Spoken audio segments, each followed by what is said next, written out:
and I'm not a zombie yet. I could be. Could I? I could be anything. I have some tea. What's up? What's going on? What are we gonna talk about? A lot of stuff happened. Oscars. Let's talk about Oscars. Oscar 26, one bottle after another. Not deserved at all. Well, it's a nice movie, but the Marty Supreme, like, not winning in any category whatsoever is insane work. Like, it's so much better written, it's way more creative on the way it's filmed. IMO. Not to say that one bottle after another is a bad movie, it's just Marty Supreme is a better movie. It's superior in its writing, which is stuff that's important to me. I think the secondary character in One Bottle After Another is better. But like, Marty Supreme not earning a single award on Oscars, it's crazy. Well, should I care about this at all in the first place? I don't know, probably not. I don't know, like, for some reason I believe that this had any integrity whatsoever, but it doesn't.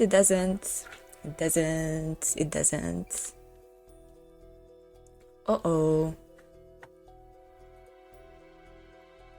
Look at all those emotes. Disc. That's too many emotes. The Nightbot doesn't like it. Hello.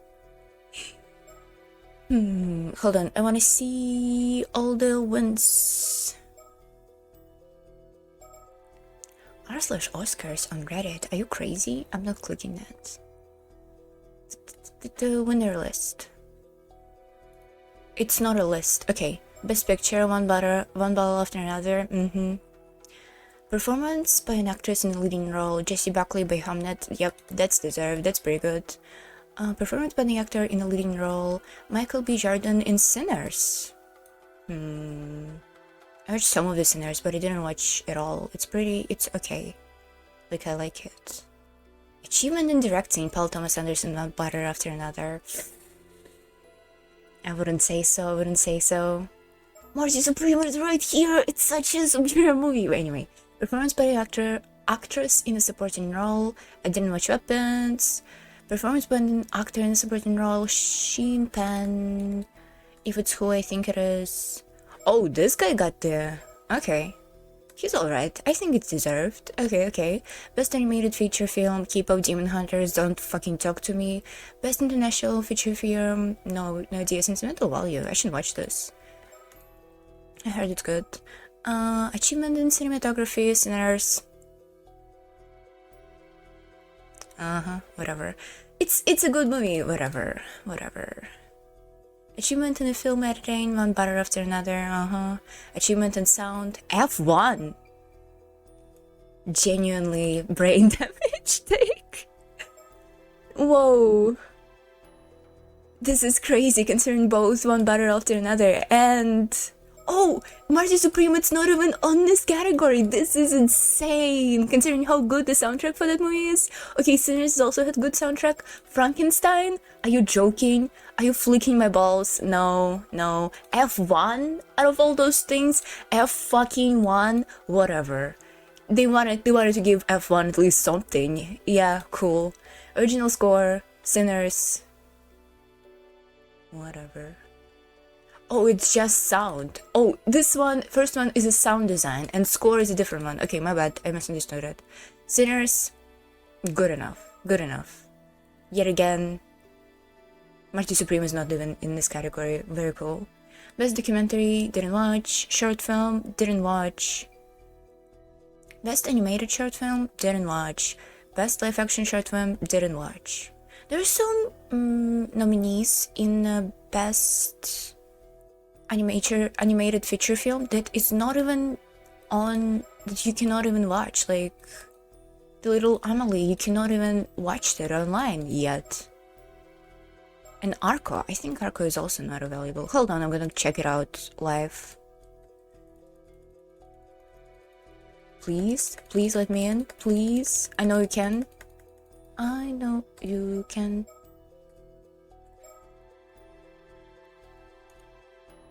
Here we go. Arco.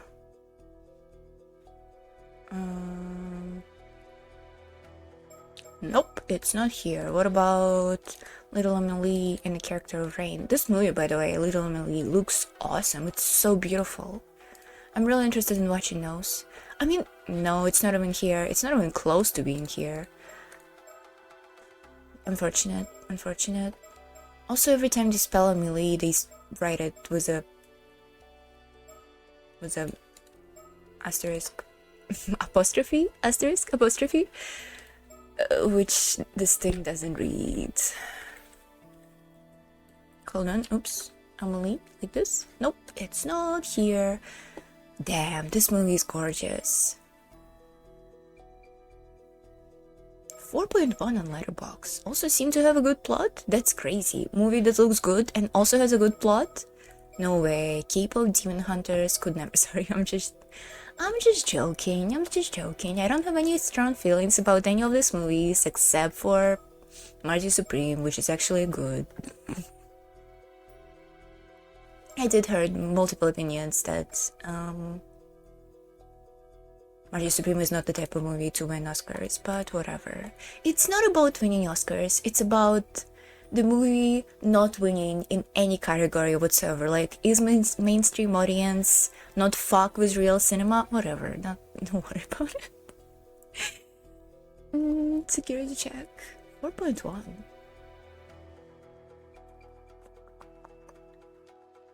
Yep, beautiful movie, Emily. Little Emily and the character of Rain. Beautiful movie. Beautiful, beautiful movie. Yeah, that was Oscars. Everybody clap, everybody clap. What an underwhelming film award with no integrity or taste whatsoever. It's okay. Oh my god, you know what also pissed me off? I remember, I didn't read it out loud. Also, the best adapted score got to one battle after another, which had horrible... not score, but script? Script, here we go. Best adapted script won one battle after another, which is not the best script at all. Yeah, that's it. That's it about Oscars. Anything else? I've been watching Pokemon Pokopia and I found out that there is no Switch 2 emulator. Unfortunately, I don't know why I thought it's gonna be there. I'm just kind of used to it. Didn't it win Best Film overall? What, one battle after another? Yup, it did. And I'm upset about it. I just went on a tangent about it. Yeah, it's not... It's a good movie, but in comparison to Marty Supreme, it's an inferior movie. Inferior in almost every regard. Wait, who won the Best Actor? Best Actor, Oscar 2026. Just Michael B. Jordan. Is this the guy who is in Sinners, right? Did I just read his name and didn't register it? Yeah, okay, it's a guy from Sinners. Sure. Timothée Chalamet, all this horrible marketing that he did for himself right before Oscars. It didn't bode well. Probably. Not that it means anything, ever. Anyway. Oscar sucks. There is no Switch 2 emulator. Something else. Yada yada, something else. Ew. Why is it so hot in here? Nasty. Anyway, closing this tab, closing that tab, closing this tab, closing that tab. Okay, all tabs. Poor Oscar, he just wanted to watch movies. Did he? Wait, is Oscar a person? Hold on. Why is it called Oscars? Oscars. Blah blah blah, Oscars. The Vanity Fair Oscars party is back, and everyone basically naked. Wow. Thanks. Great headline. Thanks, Yahoo. Thanks. Blah blah blah. Blah blah blah. Winners, nominees. Blah blah blah. Awards. Blah blah blah. Blah blah blah. Oh, it's right here in Wikipedia. Huh. Okay. Blah blah blah. Blah blah blah. Sounds.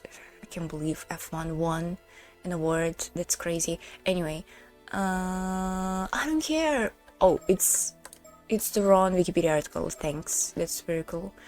Academy Award, commonly known as Oscars. Why is it called Oscars? Oscar statuette. Blah blah blah. Oh. Oh. Overview. Naming. The origin of a nickname of the trophy has been disputed as multiple people have taken credit for naming the trophy Oscar. Sigh.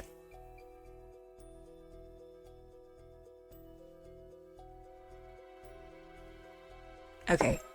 I don't care then. I wanna like set in stone answer. Since it is disputed, cringe.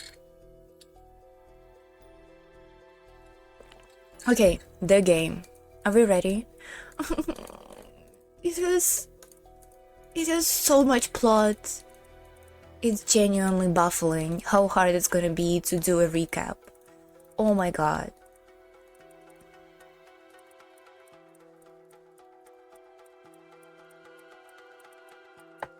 Okay. So, the plot of the game is set in the 80s on an island that's called Kamishima. It's a fictional island in the real region of Japan called Ise province or something else connected to Ise, or is it near Ise city? Something like this. Don't think about it too hard. It is about a lot of things and it has a lot of characters. I don't know how to even start going around it. It just became more and more complicated as the time goes on. Okay, we have 4 protagonists and all of them want different things, which is so annoying. But at the same time, it's all connected to a single event. So maybe we should start with event? I don't know. Let's start with event. It was right here. Why did I close it? Where was it? Invasion of Taishima. So 400 years ago, there was an island named Taishima. The important part about that island is that it had 3 mermaids. And the other important point about mermaids is that it is said that if you eat a mermaid's flesh, you're gonna become an immortal.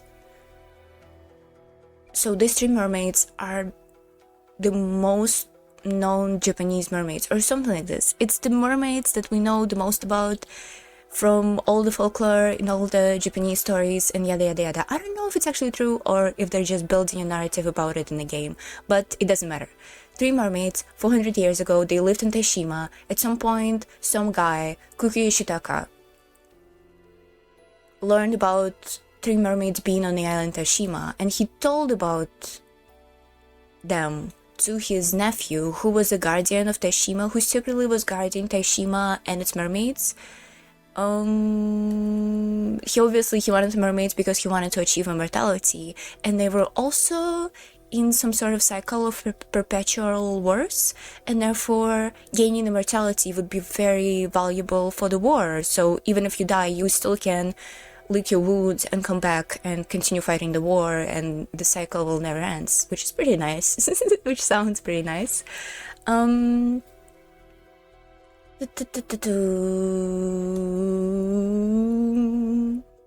So this guy, whose name I'm always forgetting, Kuki Yoshitaka, he was like, let's go seize the Taishima.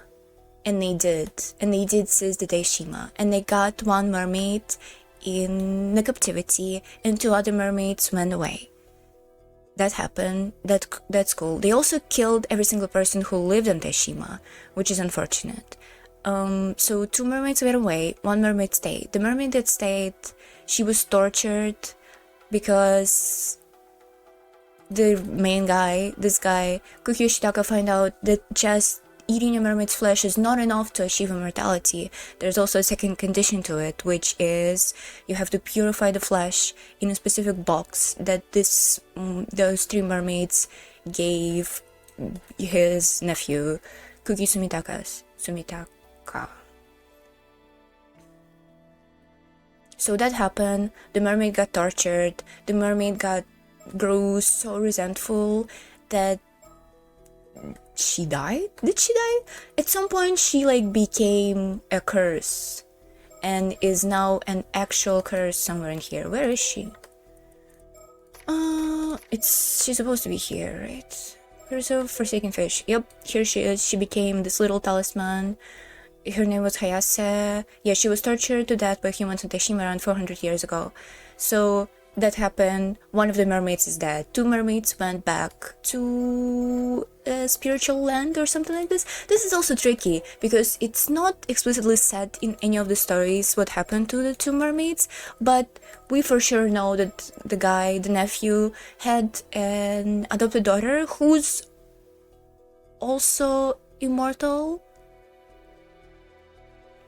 So does it mean they ate a second mermaid, or does it mean a second mermaid doesn't have part of your tail or something, or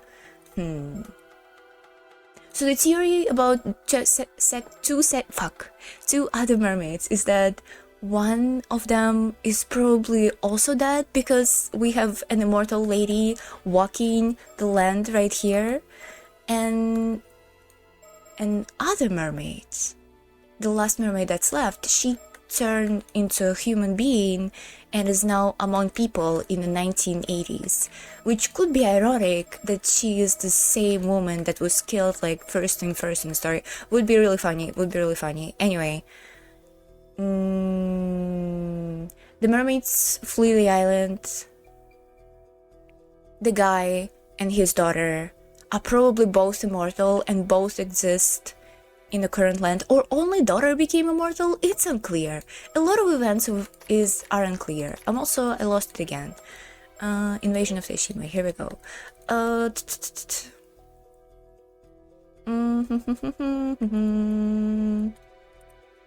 Blah blah blah. They killed all the people on the island. People grew very resentful. It grew into another curse. The curse is called the Curse of Raging Waves. The Curse of Raging Waves does what it says. It gives you raging waves and it can destroy other islands. Yada yada. It's still active till now, but it was suppressed for 400 years because the daughter of this guy, Princess Hatsune, who is now lives by the name Sato, this girl sacrificed herself and the curse was contained for 400 years, but now it's not contained anymore, and one set of characters kind of tries to find out how to suppress the curse. That's one thing. Blah blah blah. Teshima erasing all traces of its existence. The only survivors of the strategy were two mermaids and two islanders. Questionable.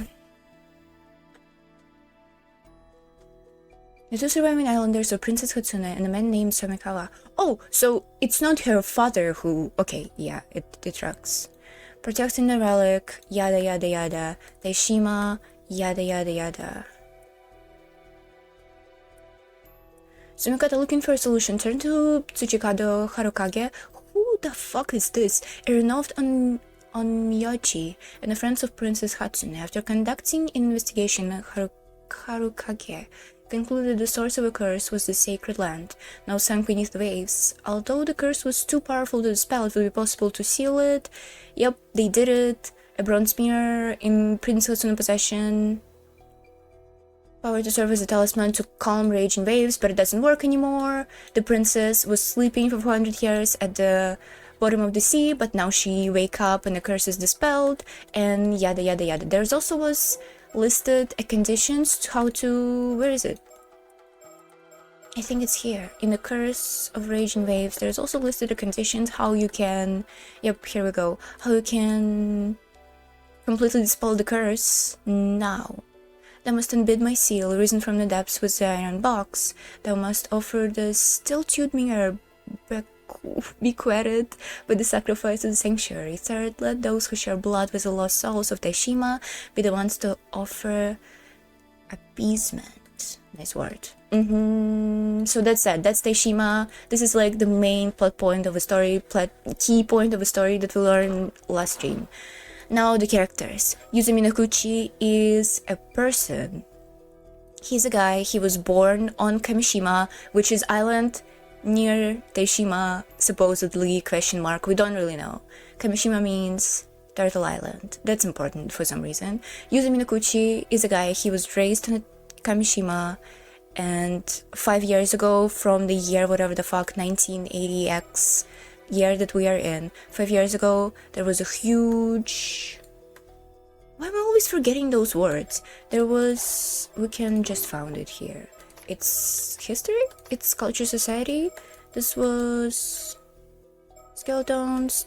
Here we go. This was a sea disaster.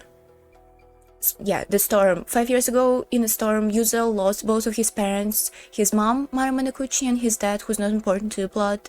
His mom was new to the island Kamishima, and it's also said that his mom is a descendant of a person from Daishima, which is it is confirmed pretty much. It is confirmed that she was a descendant of Daishima.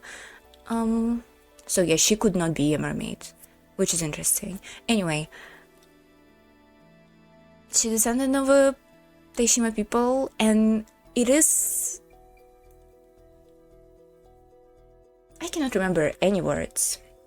So the mermaids are immortal, yep.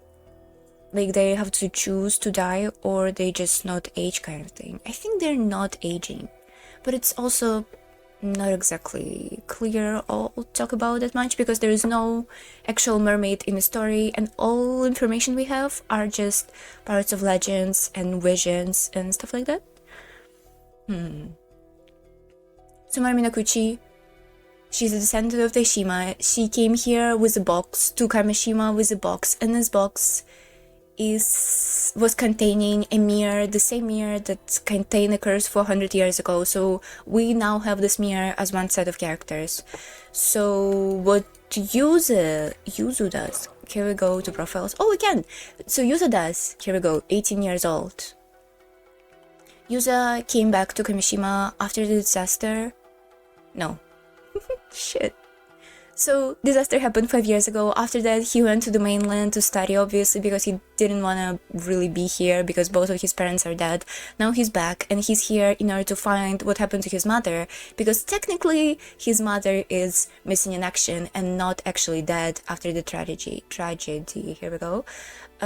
He's a main character, and in the main story, he is actually currently dead. He like died right here, but it is probably a fluke, or we're gonna go back in time, or in actuality, like all these events after this one, after the event of him diving at the bottom of the ocean, all these events may not be even true.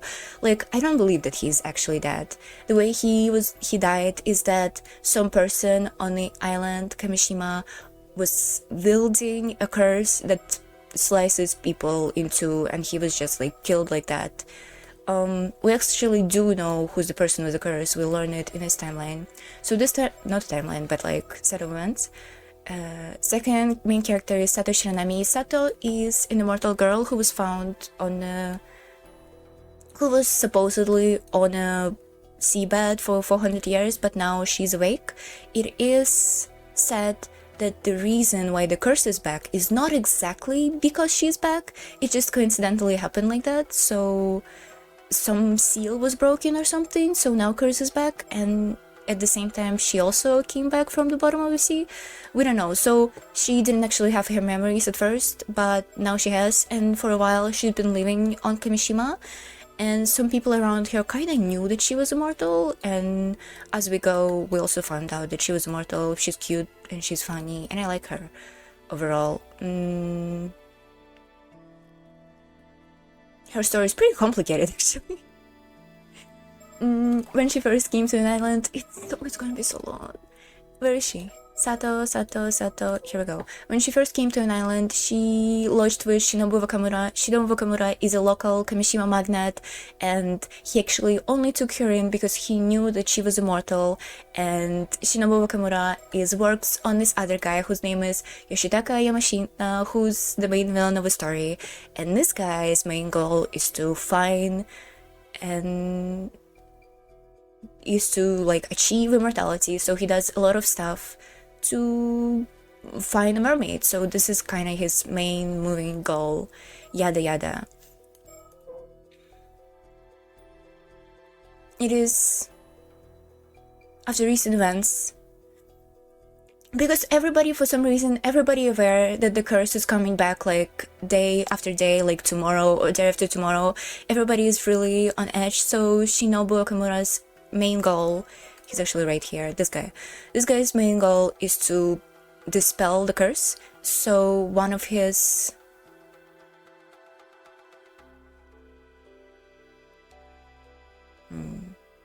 so he talked about the curse with this guy, and this guy told him, you give me the immortal girl and I give you the solution how you dispel the curse from the island. And for a while, Sato was in this uncomfortable situation of being like basically a sacrifice to this guy who's gonna dissect her and everything in order to find out how her immortality works. But I don't know, it's not actually gonna happen or something. I don't fucking know. We're actually in the middle of a different person in here capturing Sato and presumably bringing her to that guy. And this other person is her. She's evil and she wields a curse that kills people. No, that's very complicated. I'm sorry. I'm not doing a good job, but it is what it is. You have to bear with it, okay? Yumakashiki is basically here to just give us information as far as we know, but she's also here because of the curse. Her main goal, she travels with the other guy. Where is he? With this guy. She travels with this guy. And they're both psychics from Tokyo. They're part of Paranormal Affairs Bureau, and those are like Tokyo-based investigation who uses people with paranormal abilities to investigate paranormal stuff. That makes sense. So they're here because of the curse, and their main goal is to dispel a curse also. But while they were around, they also bear witness to this other curse that we saw about a mermaid, which is here, curse of forsaken fish, which turns people into mummified, into half fishes. I don't fucking know how it works. It doesn't matter. They witnessed that, and we learn about curses from them, and they're here and they're doing something. We spend the least time on their events. The last set of characters is this guy. His name is Arnav Barnum. He travels with the girl whose name is Circe Lunarlight, and those two. This guy is a writer and he wants to find mermaids for fun, just because he thinks it's humorous. And Circe is here because she's a big Japanese history freak, and she's kind of our guide in this timeline. And all we did here was just travel the whole Ise prefecture from place to place until we get to Kamishima, and talking to people and sightseeing and everything. It is actually from this guy, from Arnau, that we know about how events on Taishima came, because he was in possession of a treasure map, and this map led him to see a curse of a fish, of whatever the fuck. Curse of forsaken fish, and the second he touched this fish stone, he became aware of the memories of this ladyfish, which looks awesome, by the way. That's a nice design. And from here, he learned all about Taishima and yada yada. The immortal 17 years old, of course. Wait, does it matter for when she became immortal, I wonder? Yeah, 400 years ago. 400 years ago. I will have my headcanon on. Oh, this was a guy named Oscar that just wanted to recommend movies to their friends. Wow. And then capitalism really ruined it. So true. Also, hey, I get to see the story meet playthrough traditions. It's actually, this is probably the last stream, or the pre-last, I guess.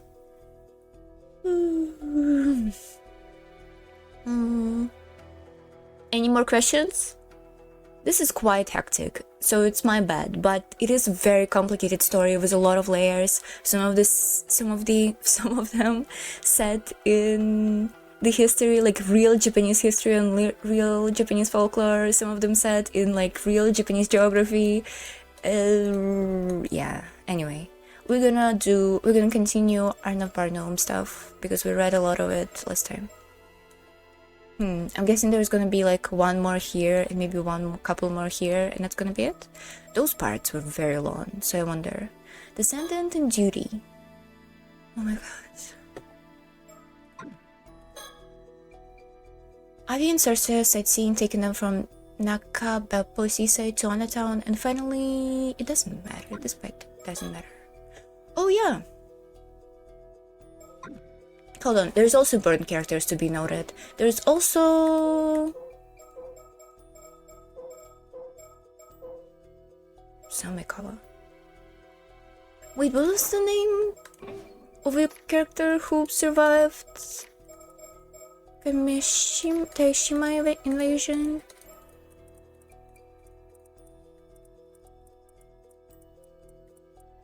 Somekawa. Oh.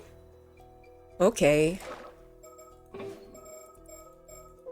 So Somekawa is like one of the first characters we encountered from not user's perspective, and she lives in an island, not an island, she lives on the mainland, like the sea away from Kamishima, and she is user's mom who lost all her memory, and she just like lives away from everywhere. What's the character? Here we go. This guy, Kippei Koma. This guy is said to also work on this guy, and he is probably a current person who possesses the curse of the fish that turns people into fish. And he probably killed her. And he's probably also connected to this lady who they're probably in love. We don't really know. It's just a theory. The correct theory, but anyway. Yeah. A lot of characters. Anyway, Descendant and Duty.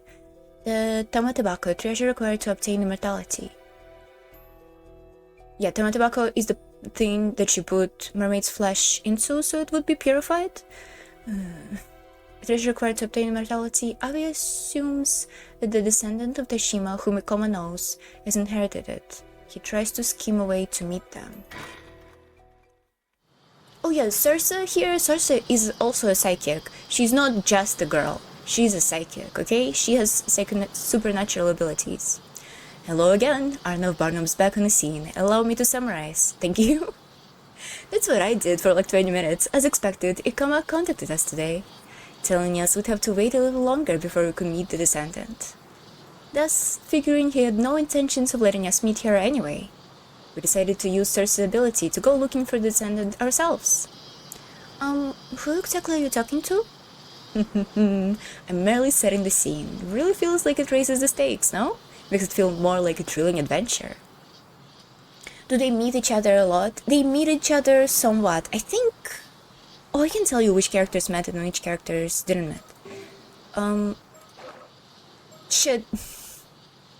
No, we can come back. Hold on. We skip it. We'll go and skip it. So, Yuzumi Nakuchi met Arnav Barnum when those characters went on Kamishima and they talked a little bit. Yume Kushiki and Arnav Barnum and Cersei met a little bit and they got in a psychic fight, which was fun.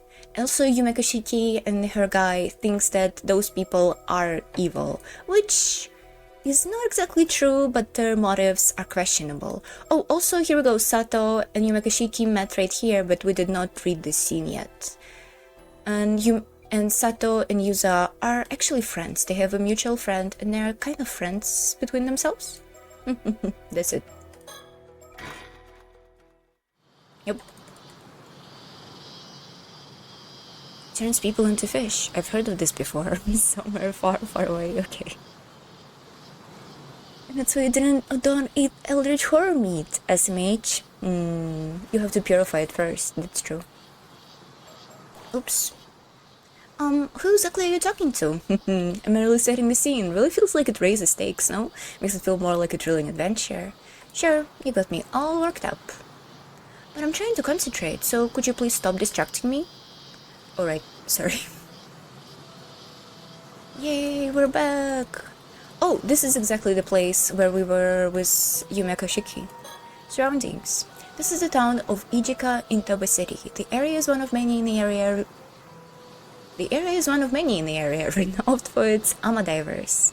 Ama divers is a specific type of Japanese divers who are very ancient type of profession, who has a lot of Japanese folklore connected to them. They're basically divers who dive at the bottom of the sea to get some stuff, to get some freaking oysters or whatever. Hold on.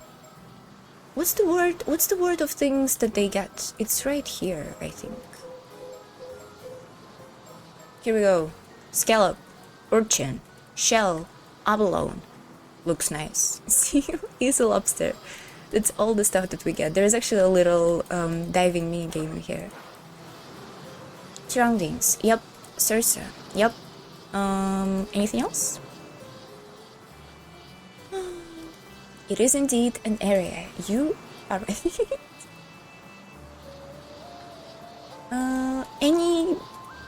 Any birds around? No. Oh, this is also this place that we are in. Town of Ijika. It's a place where they filmed the first Godzilla movie, which is they told it to me in the game. Very important. Very important. Circe Lunalight. Circe is completely focused on dowsing right now? Nice. There are several types of dowsing techniques, but it seems she's using a pendulum. Maybe Godzilla was a mermaid. Ooh. It would seem that the necklace she wears can be used for such a purpose. The closer you get to the target, the stronger the pendulum swings. Fun, okay. She seems focused. Best try to not to interrupt her now. What are we gonna do then? Think? No way. Circe is using her dowsing ability to search for the descendant right now. I know. What's that? Doesn't her dowsing only let us look for spiritual energy? And on top of that, doesn't she have to be familiar with the energy she's looking for? That's right, I was thinking the same thing. However, Circe was perfectly prepared. Before parting with Akoma yesterday, she asked him to hand the iron box to the descendant when he paid her a visit. She said the descendant ought to have it, since it's so deeply connected to Daishima's history. Ikoma agreed on the matter and would apparently go through visit, assuming he did hand it over. Ikoma, by the way, is just the guy that we met on this set of events, and Ikoma never appeared in any other events in any other character, but he is connected to a lot of characters in the story that we saw so far. When the iron box with its massive amount of spiritual energy has fallen right in the lap of our target. Now, Circe just has to use the dowsing to locate the box. At least that's the plan. She seems focused, best not to interrupt him. More thinking? However, her dowsing range is limited. With the spiritual energy the iron box possesses, the range is probably just 2 or 3 kilometers. So we have to narrow down the target area somewhat before starting our search. So, any idea where we might start looking for the descendant? I think Mr. Akama said something about visiting her several times before she finally agreed to talk, didn't he? He did, which would mean that she's a difficult person? She doesn't live far away? She must live close enough for him to pay her frequent visits. Yeah, exactly. So, I think best we start searching by the towns within Toba. I see, but there are quite a few towns in the area, right? About that, when we parted yesterday, Mr. Coma mentioned something else that stuck with me. When you asked to meet the descendant, he said he'd probably drop by later anyway, since he also had to handle the matter with Miss Suma. Miss Suma? Miss Suma. Do we know who this is? I don't think so. Suma. No. Okay. Right. He did said that. So basically, the descendant knew Suma. The descendant lived close to Suma. He said it like he would drop by while he was in the area, so they likely lived close to one another. Yes, I was thinking the same. Those towns with many Ama divers are top candidates. So that means we should probably start by searching all the towns in Topa that are home to a lot of Ama divers. That's right, we can make our way up by searching along the coast for starters. It'd be nice if we at least learned the descendant's name. We might have a lead on that. Think of your research into the past of this place. Alright, I believe the name was... hold on. Can you just see it? Okay. Somekawa. Sumakawa. That's what Teishima's survivor was called. If there is any descendants, then they may still bear the same name. This doesn't really make sense to me, but sure. That's right, it's not a clue we can follow. I mean, she is actually named Sumekawa, but... And so we ended up spending the morning traveling along the coast, from one fishing town to another. This is the 4th town we searched so far. It's about time we actually find something. So, Circe, what's the situation? Want to give it a try? Oh, really? Will it still work if it's me? I'll still be holding the pendulum, but you can see for yourself if you like. Got me intrigued. I'm in. Alright, just like this. I'll hold the pendulum, direct me to move in a different direction to see where it reacts. Very well, bring it on. The pendulum won't respond right away, so the trick is to point it in one direction and wait a little. Once you find a spot where it reacts the strongest, just shout out what you figure out. Got it. When it comes to yelling, I'm your guy.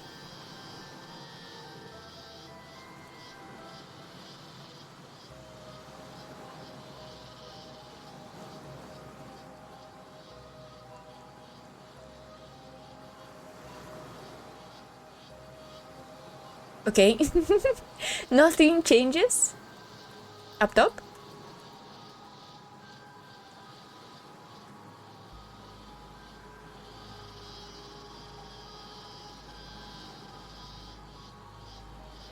How little is little?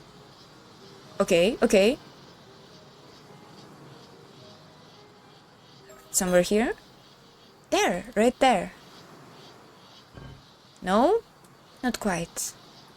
Okay. Oh, okay. It goes crazy in here. Okay, it's right here. Is it? There, right there. Yay, you got it! So it means it's somewhere up there? Well, it may still be a bit farther out, but at least we figured out the direction to go. I knew it was about time we hit the right spot. Alright, let's follow this thing and see where it leads us. Right. Godzilla vs. Eldritch Horror sounds interesting at the very least. Are we power scaling Godzilla now? I think it will lose to the Eldritch freaking Horror. This is it. It's the apartment farther back on this building's ground floor. I can read. Got it. Hello? Anybody home? Wow, you don't hesitate, huh? We're here on behalf of Mr. Coma. No answer. Guess no one's home. No, I can sense a presence. Hello, we'd like to talk about the iron box. Well, what is it? What is it? What do you mean, have you seen his dance moves? Ah, you two, Javi and Circe, is it? So you're the ones who found the iron box? Yes, that's right. I know, I've never took to foreigners before. I'm so nervous, I can hardly think straight. She's low-key, so hot, sorry. Please, no need to be so tense, Miss Samikawa. I promise we're both harmless and cheerful. Right. Surroundings. So this is Miss Samikawa's home. Even with the lights on, it's strangely dark inside. Even though it's daytime, the shutters are kept tightly shut. You can hardly hear any noise from outside either. So she's a descendant of the last Taishima survivor. The way she dresses makes her look older, but I'd say she's probably around my age. I thought she'd be difficult to deal with, but now that we actually met her, I'd say it's more like she's extremely cautious, the type to never let her guard down. I can't even begin to imagine the kind of life she's led. Still, the fact that she's wearing traditional clothing is actually quite charming. I've rarely seen anyone wearing traditional clothes since coming to Japan, which is a bit of a shock, to be honest. Okay. Think? She was more willing to meet us than expected. That iron box proved more useful than I thought. Nice work, Cersei. I'll treat you to more nigiri senbei later. Senbei? I'm so glad we got a chance to talk with her. She's so cute. She may look calm on the surface, but I know she must be excited to peek inside a traditional Japanese home. Well, a wooden apartment like this is pretty old school. I can see why she'd be geeking out. Nice. Talk about Miss Samikawa, talk about the iron box, talk about the tamatebako. Allow me to empathize. What an honor it is to us to meet a descendant of Taishima.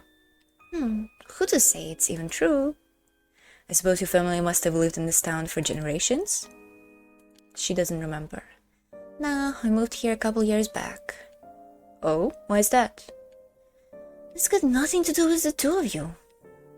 Fair enough. Then, if you don't mind me asking, do you have any other family or relatives, Miss Samikawa?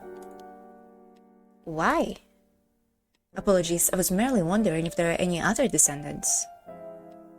No, I'm probably the only one left. The two will come to an end soon enough. Oh? What do you mean by that? No more than what I said. Unclear if she forgot about her son or genuinely doesn't give a shit, which is kinda based. At a quick glance, I can't spot anything that looks like that tamatebako in the room. I suppose it makes sense she wouldn't just keep it out in the open.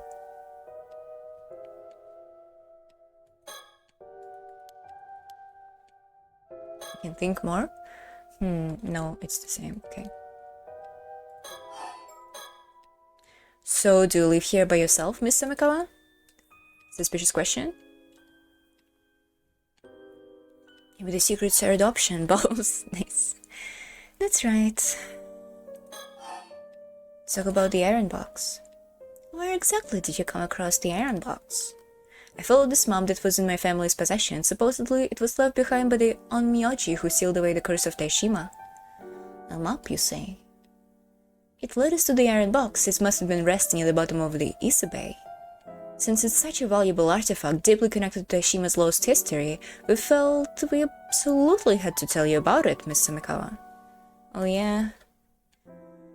If I may say so, I noticed your interest in the iron box. Could it be that you already knew of its existence? I didn't know it was a box, but I've been told something still remained on the island. That makes sense. Not a consistent voice. She's gonna die, so it doesn't matter. Speaking of the box, I don't suppose there was something inside? Yes, inside was a record detailing how Taishima was destroyed along with information on the curse of raging waves. A record? Oh, allow me to fill you in on the details. This bitch stole the curse stone, oh my god. And that sums it up. Such a horrid man, wouldn't you say, massacring the people of Taishima because he wanted to find a mermaid, that bad. The grudges left behind by the events coalesced into two separate curses, and ultimately Taishima was destroyed along with everything else. I'm sure it must be excruciating to hear the tale of how your ancestor's home was destroyed. But I believe the story should be passed down so people can learn of Taishima's true history. Wouldn't you agree? And that was all recorded in that box? Good question. Okay, we're gonna come back to this, I see. Talk about Tamatebako. No, we better wait before broaching this topic. If she realizes that we after the Tamatebako, it'll only make her more cautious. Talk about legends. By the way, you may consider this but the curious whims of fantasy author, but would you be able to elucidate me on some of the stories that have been passed down in your family? Now I get it. You also came here because you want to ask about mermaids, huh? Ooh. You got me. Alright, you got me there, it's true. But can you blame me? As a fantasy author, it is my blood. If mermaids truly do exist, then I must state my curiosity. I knew it. What are your motives? You're not getting the Tamatebaka. I'm not falling for one of Ikamo's schemes.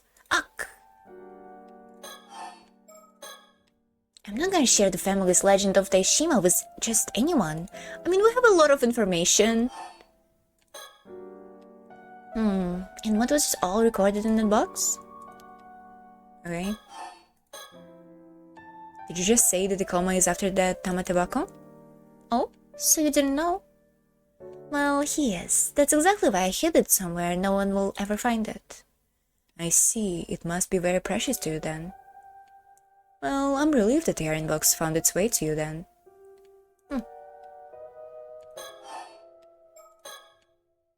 So, was there a curse stone inside the iron box?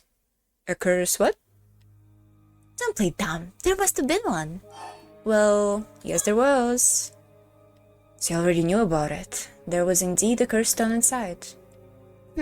That's what I thought. Then how about a trade? You two want the Tamatebaka, don't you? Oh, a trade?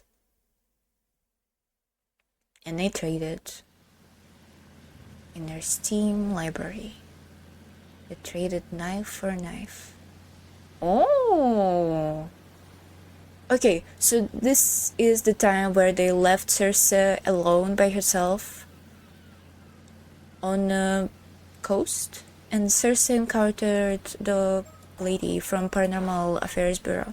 Okay. All the face expressions, those are very good. I didn't think we'd be going out this far. You certainly shook me when you said we had to take a boat, all of a sudden, my bad. To think that Tamatebaka would be hidden at sea, which is incredible plot twist. Is she gonna kill you? My apologies, I guess that's just the writer and me coming through. That's all just too thrilling. Yeah, so we saw two mummies of people that been turned into fish. And the first mummy, it is said that the person turned themselves into fish just because, like, it was the curse on the box. They got the box and the curse was on the box, so it was in an accident. But we don't really know about the second body, who we know is Somikawa's. So the way she died is weird. Okay. You sure can talk. Oh, believe it or not, I'm actually holding back. I can actually go on and on at great length once I get started. It wasn't praise. She's so based. There's no air to run on this island. No matter where you go, someone's always near. It's always too loud, too grating in the ears. The sea, though, once you get this far out, it's nice and quiet. Nothing but the sound of the waves. No talking, no irritating fog or commotion, only fish swimming without a sound. This is fine. Stop the boat.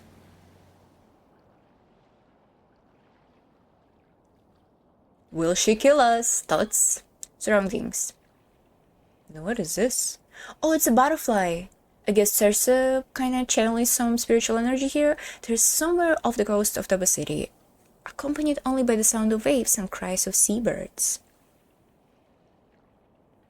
Ah yes, it's hidden just outside the city in this abandoned facility deep in a forest. Moment, yep.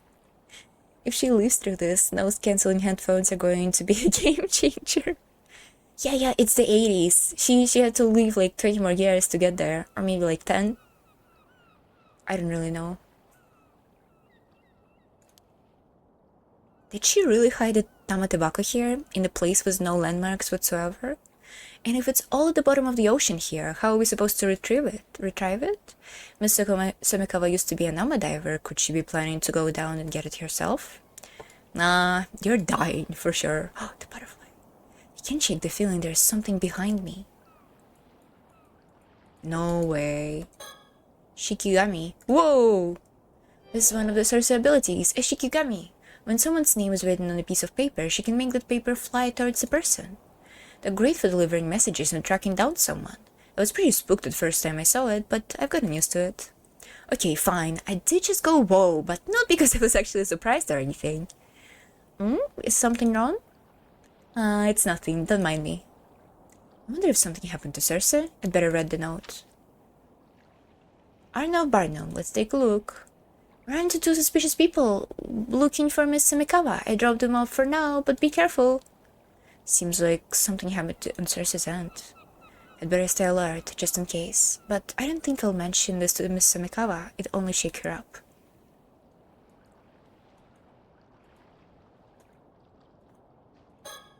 She looks so solemn. I wonder what's going on through her mind. Not going to lie, I'm a little concerned she still hasn't told me conditions of her trade. Will she ask me to trade her the curse stone? Life for life.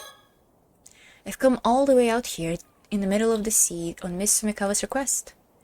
This boat can only carry 2 people, so I've left Cersei to watch the shore. Is she gonna kill herself? This also can be a case. Given the Takoma's after Tamatobako as well, he might try to interfere if he learns of this. So Cersei is keeping an eye out to make sure he doesn't try to follow us. It's reassuring to have some backup. So someone has been tailing us all along.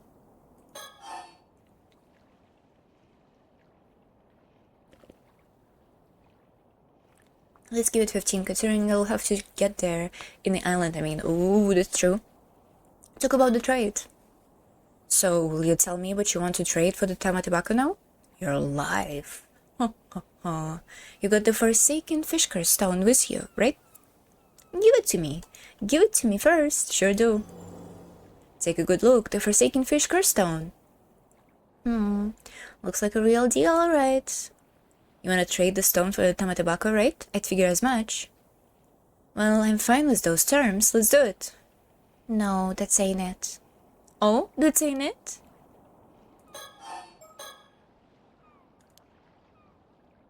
You know, I once had a sister. Oh, what? Really? I once had a sister.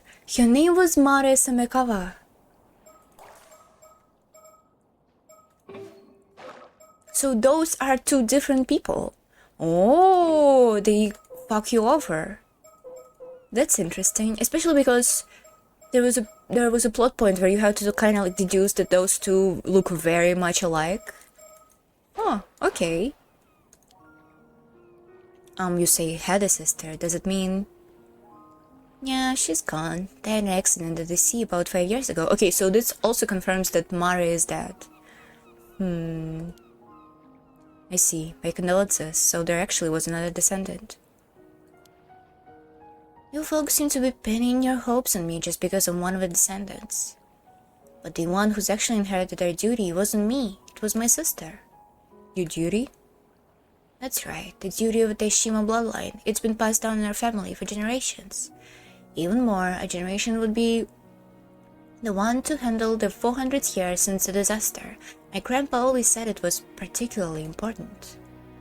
So there was a duty Taishima's descendants were meant to perform after 400 years. But I was young back then. I still had dreams of my own. I wanted no part in Sominoin duty, so I ran away from home the first chance I got. I pushed all the responsibility onto my sister, but I know I should have helped her. I see, so that's why your sister was the one who inherited the duty. And now she's dead. The duty you mentioned, was it to break the remains of a curse of the raging waves? I suppose they were connected, but lifting the curse would have been a step along the road, but it wasn't the goal. Oh really? Then what is it? Well, it was to return the the mermaids that was left behind In Isabei Turuku, that was the real duty of the Shima bloodline. Huh. Return a mermaid? So it's true, there really was a mermaid struck in the Isabei because she couldn't return to Ryugu. That's right. Her name is Sabae. Sabae Hayase, and what's the third name? It's...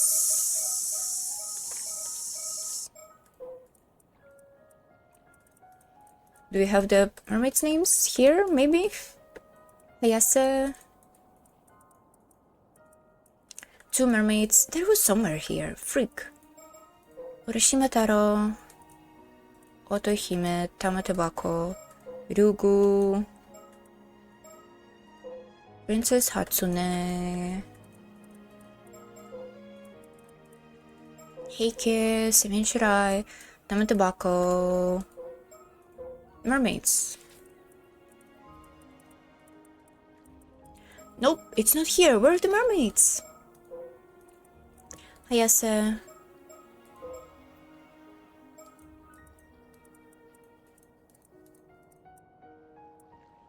Honestly, this can really improve if I had the search button in here. So we might actually see the mermaid, even if like a corpse or something like this? Maybe. The secret twin, we should have seen it coming. You never see it coming. Oh, maybe it's in Ryugu? Urashima Taro. Where's the mummies? Where's the mermaids? Come on! Osato is the immortal who's a Princess Hatsune. Where's the mermaids? Tales of Ise. Not here. Not on maybe on Teshima? Not on Tomokazuki. It's a Bay mermaid legend, so here we go. Sabae, Nagame, and Hayase. So we think Nagame is dead, and Hayase is also dead, and Sabae is the one who's alive? It also said that there was a legend about a mermaid that turned into a human being, so maybe that's it, too? That's right, her name was Sabae. Oh, she's come up in our research, so she was real after all. You see, my sister that took the family duty. It seems like she actually met Sabae herself.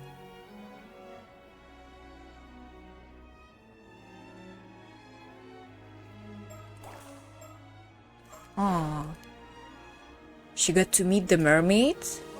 After leaving my hometown and making a living as an ama diver, I'd all but forgotten about the duty I left behind. I had no idea what our duty actually entailed. When I finally learned the truth, I was crushed by regret. Regret? Why? You know, even since I was a little girl, I've always been fascinated by mermaids. Understandable? I read The Little Mermaid so many times the pages of the book had started to wear away. I would see them in my dreams over and over. I see that town. Silent Hill. But then I wanted nothing more than to become a mermaid. It's what led me to become an ama diver in the first place. But the true nature of the family duty is only revealed to the one who inherits it. I see. What a bitter irony. But couldn't you meet the mermaid after you learned the truth?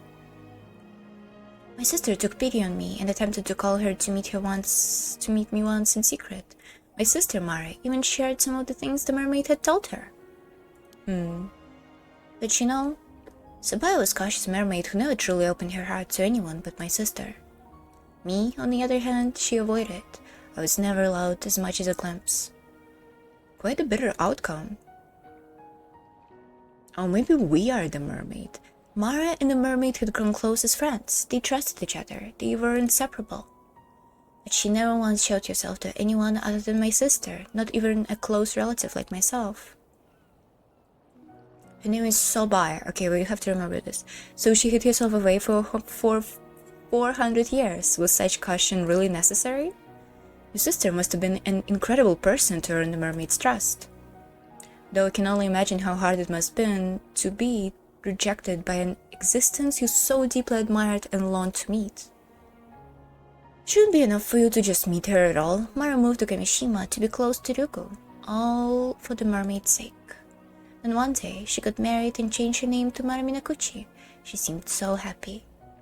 So she got married in Kamishima. I was so jealous, I couldn't think straight, and ended up lashing out pretty badly. In an attempt to destroy my sister's relationship with a mermaid, I grabbed their family heirloom and ran off. Ah, the infamous Tamatobako, yes? Yeah, the mermaid was supposed to take it back to Ryugu, so our family was carefully kept it for centuries. Wow. And so, the years went by. Then, 5 years ago, I heard that Mara had died in an accident. That's why I came back to Toba. I thought that maybe that meant the duty would have passed on to me. Of course. But by then, our parents and all our relatives had already passed away. There was no one left who knew about our duty. There was nothing I could do. I didn't know a thing. Not where the mermaid was, nor for her to know how to call her. I've given up. And while I was digging around, that Menikomo found out I was a descendant of Daishima. You see, I was struggling to get by. I'd sold the information my sister had told me about the mermaid. Whoa, that's bad. Back then I was making a living by giving folks a glimpse of a Tamatobako for a ridiculous price. That brings us to the present, I suppose. In other words, since your sister died in an accident, your family's duty has never fulfilled. And how you want us to go, and now you want us to go find a mermaid for you? That's ain't it. Dang. I guess I must have been about 3 months ago.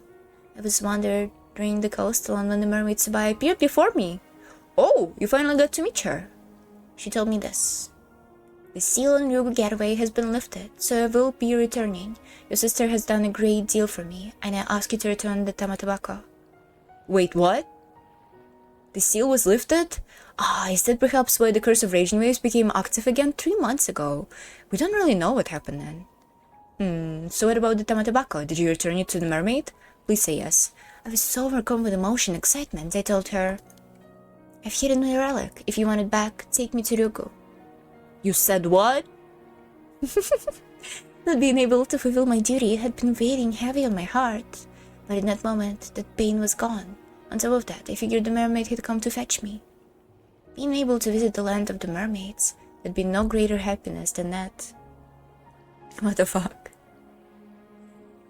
Maybe the mermaids are the friends we made along the way. Also, hi. What if the girl is a mermaid, like the immortal girl? Nah, she's not. She's just a mortal girl. But Sabai simply told me it wasn't possible that she forfeit the relic, and with that, she was gone. Oh. So the mermaid was already returned to Ryugu then? Ever since then, all I felt is despair and regret. I've completely empty inside. There is nothing left. Nice. My family's duty has been fulfilled. That's why I meant very sad it was all over. Talk about the trade? Before we discuss this trade, would you take the time to listen to my story? Very well, I'm listening. Talk about Tamatobako. But then the Tamatobako still exists, doesn't it? Sure does, but... even with such a fancy name, in the end it's just a grimly old box. I opened it once, and it was empty. I was hoping there'd be some elixir of eternal youth inside or something, but it was completely empty. Yet it's because you put stuff into it. I see. Even so, it's still like to trade for it. Are you sure? I don't see why, but whatever. It's not like anything matters anymore. I'm just sick and tired of it all. Oh my god, suicide? Maybe she did kill herself with a cursed stone. In the end, I never did figure out what the Tamatobako really was. The mermaid forfeited it just like that, so maybe it never had any meaning to begin with. We do know about this meaning. I think this character especially knows about its meaning. Talk about the trade. So, what do you want in return? I want to do whatever it takes to become a mermaid. Oh! You psychopath! Miss Sumikawa, don't tell me. You want me to use the curse stone? Simply return to the sea. That's my only wish. No, listen, there is nothing even remotely beautiful about the curse of forsaken fish. All it will do is turn you into some twisted half-fish monster, nothing but a grotesque imitation of a mermaid. I know. That's fine with me. The curse is the essence of what mermaid's power, and I'm ready to offer up my life for her. But whatever you do, I'd be just drowning myself anyway. So you won't be dirty in your hands. All you have to do is use the curse. My wish will be granted, and you would be doing me a kindness. That's all there is to it. Just hold on a minute, okay? This is just... That Tamatawako is hidden beneath the floorboards of my house. Please, do this for me. Mr. Sumikawa, wait! Miss... Oh, she's already gone. Will she come back up if I just wait long enough? Ocean surface? She's nowhere to be seen. Of course she's now a diver after all. It's too late to call for help. Would she even accept it? Thinking time. Damn it, what now? What do I do? Should I grant her last wish? I'm surely no worse than helplessly standing about as she drowns herself. Right, she was serious about this. She'd been dreaming about mermaids ever since she was little. I know exactly how that feels. It may be a curse, but still, I will honor her wishes by unleashing the mermaid's power. It's how she wanted to go. I might be the only one who actually understands Miss Sumikawa's feelings. If I don't act now, it'd be like denying her final hope and dream. I'm not sure about that. Okay, we will kill her, whatever. I wonder, it was said that every time you use a curse stone, it's gonna have a negative effect on yourself. So I wonder what it's gonna be.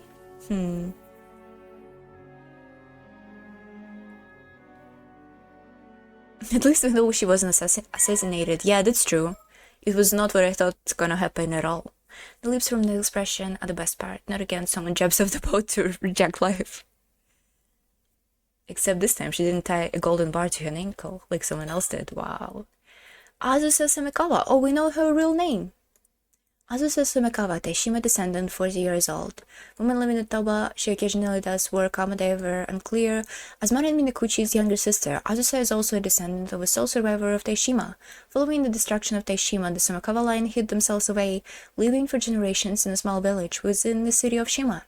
The book, The Little Mermaid, was a constant fixture in the household, a decision made so that the children of the family would grow up with familiarity with mermaids, and Azusa read it repeatedly as she grew up, a tale fueling a fervent admiration for mermaids within her. Upon realizing that she could never be a mermaid herself, she instead decided to become a nama diver, thinking that it would at least allow her to swim freely through the sea, like the being she so admired. Thus resolved, she left her hometown behind, leaving the family duty, nothing more than a troublesome burden to Azusa, to be handled by her elder sister alone.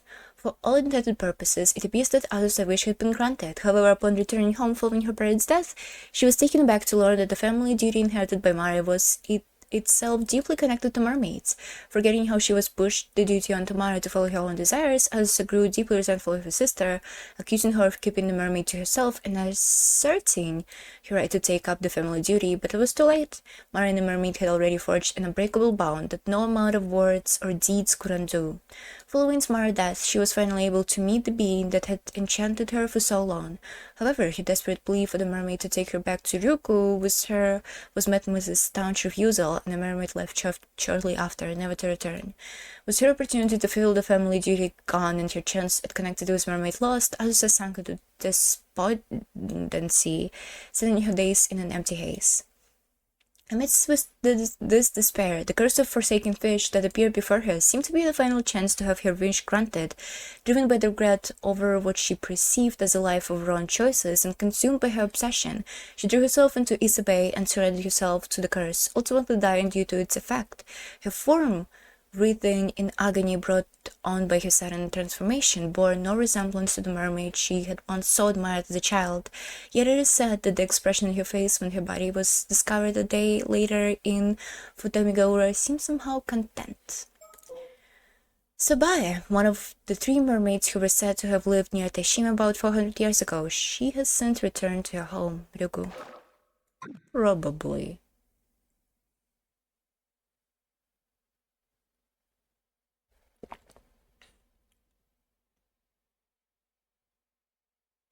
Terrible news, she may have died before she got to see the Little Mermaid movie. 1989, yeah. Not only did she miss noise-canceling headphones, but also got to be like, I like the original better after watching the movie. Fun movement, truly so sad. Nice. After that, yeah, we have Tamatebako. We managed to quickly retrieve the Tamatebako from beneath the floor in Miss Sawakawa's house. All that was left to secure the dream of immortality was to obtain mermaid's flesh. Since Soba had already returned to Ryugu, we placed our hopes to the last remaining mermaid, Nagame. Oh, we think Nagame is alive. Okay. But we had to act fast, otherwise Ikoma or even those Paranormal Affairs Bureau psychics would get in our way. Okay. There's more. It might have been the after effects of using the curse, but I got sick the next day and had to spend a full day bedridden in the inn. How pathetic. That's when I heard the news that 2 female divers had gone missing near Toba. The fact that I'd been involved in both incidents made me feel even worse. Then Cersei heard the news. She just mumbled something with an unreadable expression on her face. I had no choice. There was simply no other way. Or at least that's what I kept telling myself as I struggled to get out of bed. The next day, August 7th, the day of the events on here, we set out to gather more information on Nagame and the other mermaids. We traveled to Kamishima, the island where Mari Sumekawa, or rather Manu Minakuchi, used to live. Seasick, obviously part of the curse. Nice. We're gonna continue. Arriving in Kamishima, okay? Summary of previous events. Avi and Cersei finally arrived in Kamishima, on a hunt for clues that will lead them to a real mermaid. August 7th, 1980-something, morning, Kamishima, Chuo Street. Finally, after a long, audacious journey, arduous,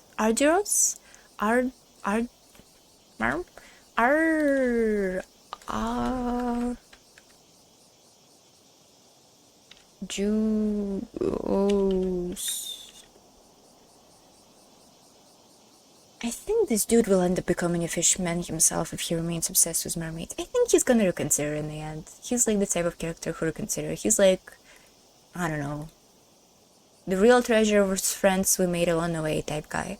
Pronunciation? Please? Oh, here we go. Hold on. Arduous. Arduous. Okay.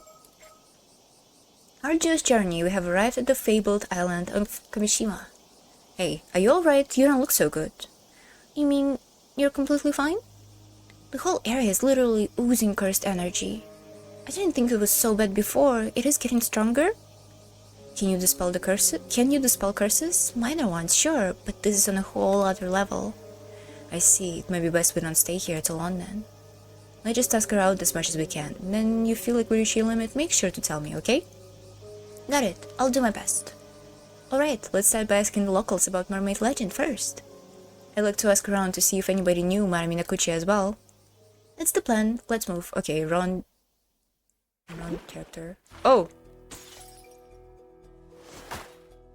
Well, that's that. And then we talked to them in here. We talked to them in here, and they went back to the mainland, and we didn't see them after that. Okay, so now this is where Sato and Tsukasa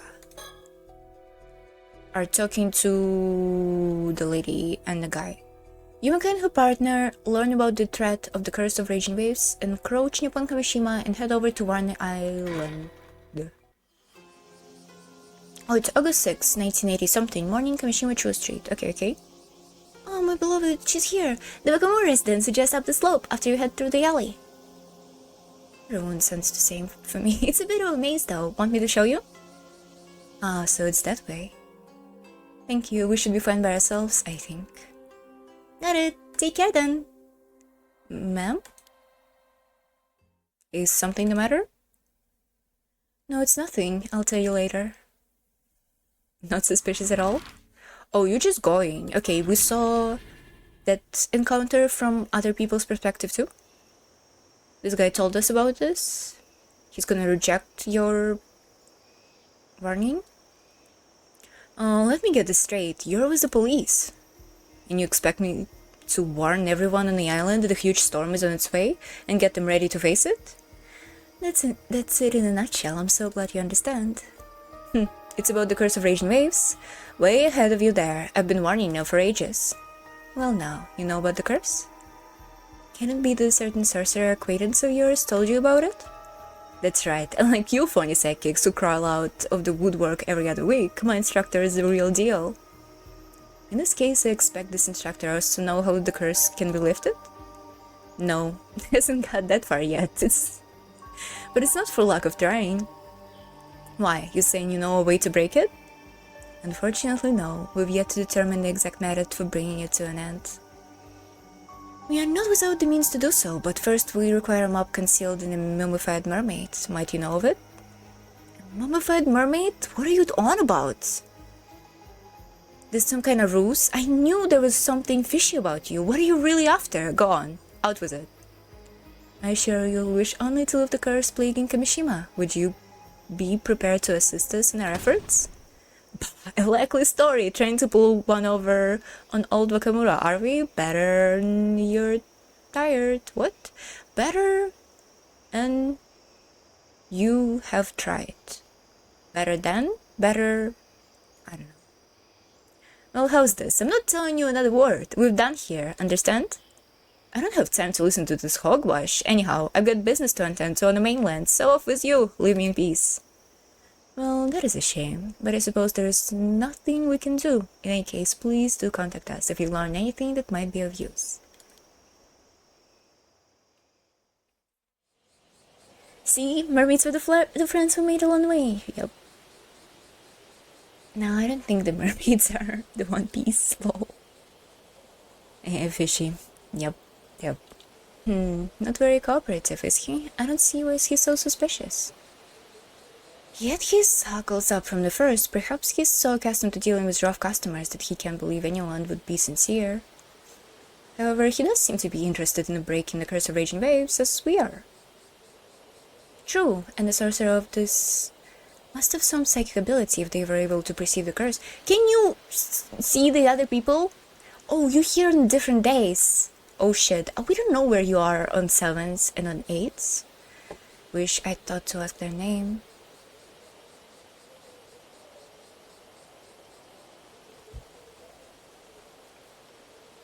Oh, I think I have an idea who it might be. It's a small world, this industry. Oh, really? Mystery Machina called them a big shot who appeared on television, and I recognized their mark on the implements in Wakamura's room. It must be Suigen Gamyodo. Gamyodo? Never heard of them. I have a stinking feeling it's a character from the first game? No? They used to make frequent appearances in occult programs, though they always hid their face on camera. I don't remember them. Sorry, not ringing any bells. Who? She literally says who? Well, lately they seem to be ranking in the fortune as a corporate consultant for hire. Consultant? The powers have a reputation for being accurate and potent, and their popularity has grown to the point where they can essentially name their price. If they're that good, maybe we should let them take care of the curse of raging waves for us. Perhaps I should mention, Gamyodo's popularity has reached such heights only very recently. Up till last year, they had a very poor reputation among others in the industry. In fact, as I recall, on a list of notable psychics kept by the Paranormal Affairs Bureau, they were given the lowest rank. In other words, they were put on the same level as charm mediums, riding the wave of the occult bone. I'd forgotten about that list. Well, their sudden rise to fame was fortune after changing up... I can't read. Hold on, more water. Oh, scammer. Yep, exactly.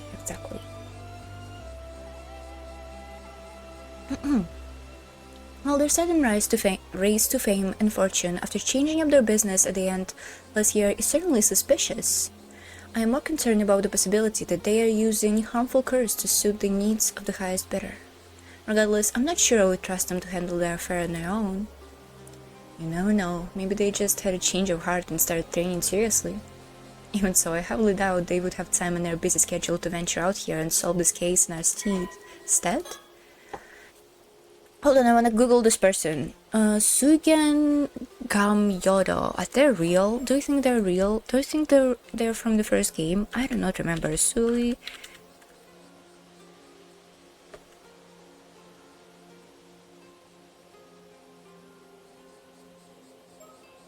Yeah, they were mentioned in the first game, but they weren't a prominent figure? Okay, I see. They are in visual novel database, which is funny. Okay. A mysterious sorcerer, although years old, cool. Although said to possess exceptional supernatural abilities, they have revealed nothing of their true identity. Both their age and gender are unknown. Suigen Gamyoda was previously most known for their prominent media presence, with numerous appearances both on television and in magazines. Wearing an unusual outfit that covers their face, they would demonstrate a variety of psychic abilities, including exorcism of possessed individuals, assessment of submitted ghost photographs, identification this is Reiki Narataka, identification of guiding spirits, and conducting of telepathic reading at haunted location. Their unique sense of presence and high rate of accuracy garnered them a sizable following, particularly among occult enthusiasts, and never known to accept consultation from the general public as well as the media outlets. However, the end of a previous year saw this once public figure suddenly withdraw from the spotlight. They now mainly operate behind closed doors, signing consulting agreements with particular companies to prove a variety of services, including management advice from a metaphysical perspective, divination of auspicious and harmful events, proposals to improve their current luck, and the detection and elimination of paranormal disturbances. It is rumored that they will even cast curses on key personnel at rival companies, or conversely exercise curses from targeted victims for the right price. I love the gossip section. The undeniable potency of the spiritual abilities had earned them immense trust from both the executives of their contracted companies and other wealthy individuals, and their behind-the-scenes reputation continued to grow. This was resulted in the sharp rise of their consulting fees, placing the services far beyond that average individual can reasonably hope to afford. One of the companies they currently have a contact with belongs to Shinobu Makamura, a local Kamishima magnate. Among psychics, opinion on them is more divided. Many have noted that their spiritual ability during the time they were openly active in the media was too weak to allow them to perform advanced techniques of any sort, to the extent that they were considered little better than a fraud, leading to suspicions about what prompted their sudden change of course. It is now almost impossible to find footage and articles from their past media appearances, and the names of the companies which they have consulting contracts are entirely undisclosed, obfuscating their identity, purpose, and the true extent of their power. Nice. Oh, you're the girl who showed us the way earlier. Good thing I got you. Mind if we have a word? Actually, I'd rather not. I'm afraid that you don't really have a choice, because yeah, I already know that you're 800 years immortal. Okay, everybody knows. What are you talking about? Don't even bother, that shocked look was already giving you away. Besides, you have nothing to fear. Your secret's safe with me. Come on, let's take this somewhere more private. Yes. I wish this happened to me. Southern Coast. Not being immortal, meeting a woman. Sorry, I'm joking.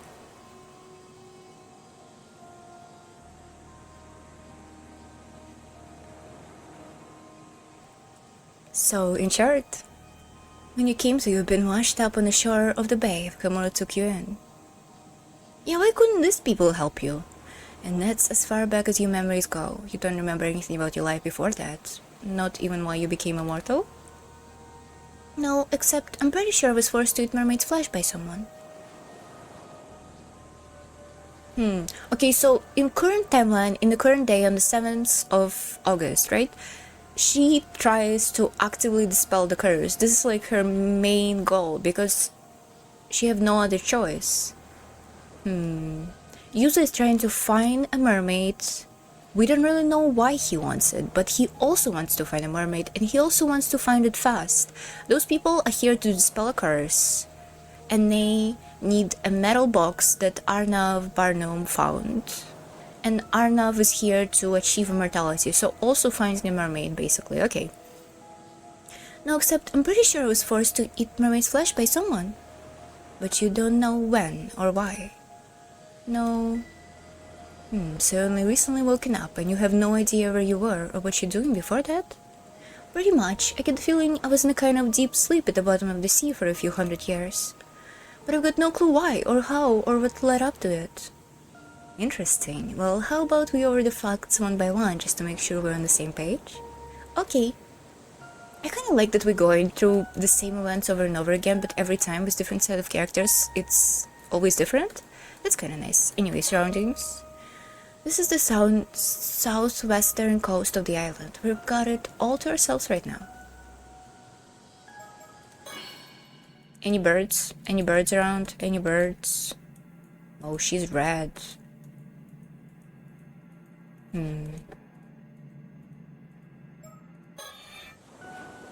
It also implied maybe that this character Yumeko, she saw an immortal before, or his acquaintance was immortal. She also has a weird thing in her neck.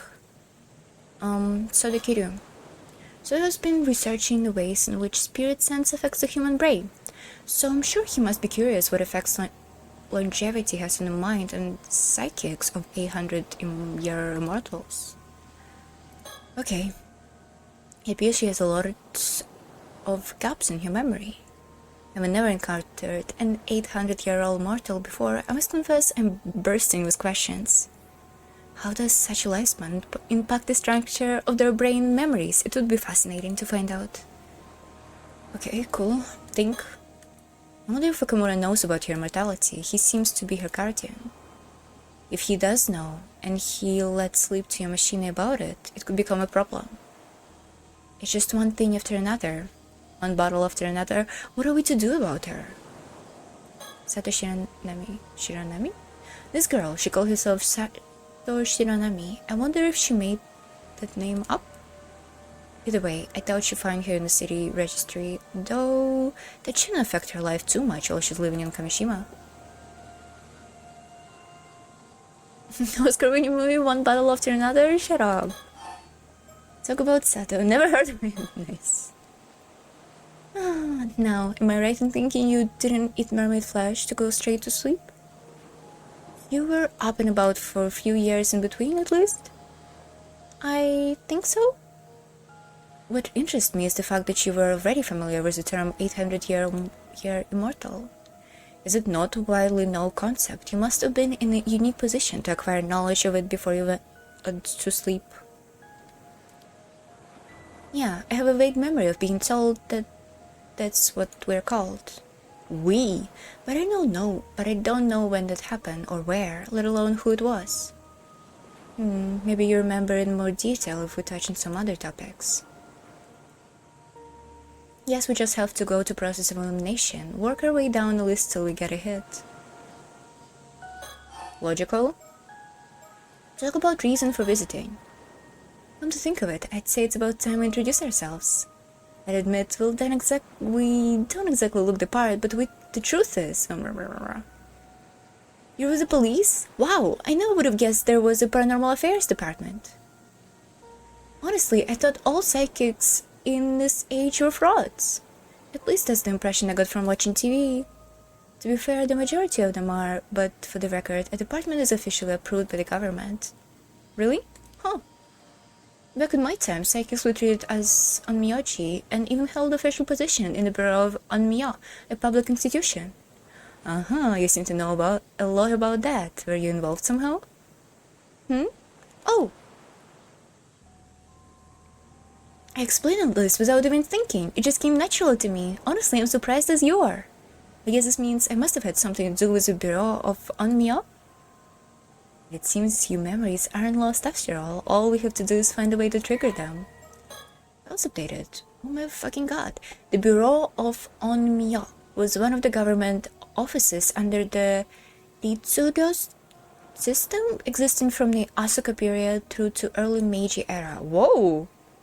Okay, based on the practice of Onmyodo, it generally oversaw such matters as astronomical observation, the creation of calendars, and management of time systems, and the divination of auspicious or harmful events. More water.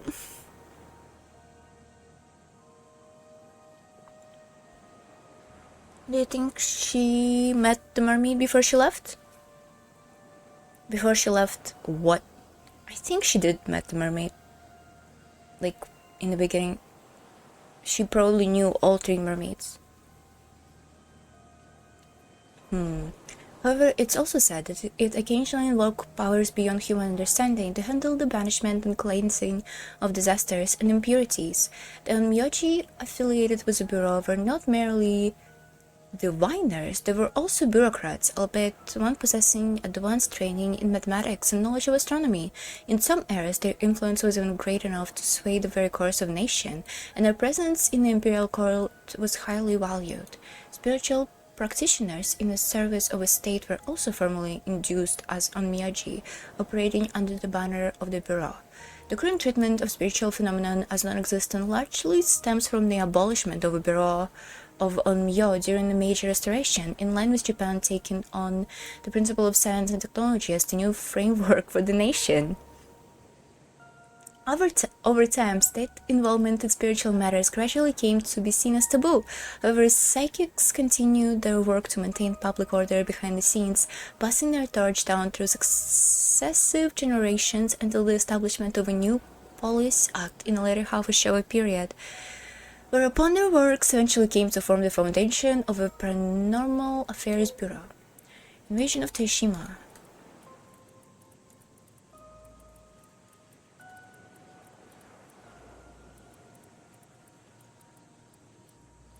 The fate of the mermaids.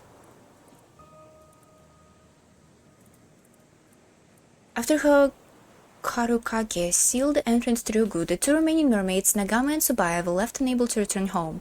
Nagama, free-spirited by nature and yearning to explore the seas beyond Ryugu, seized the opportunity to travel the world, a journey that would span the next 400 years.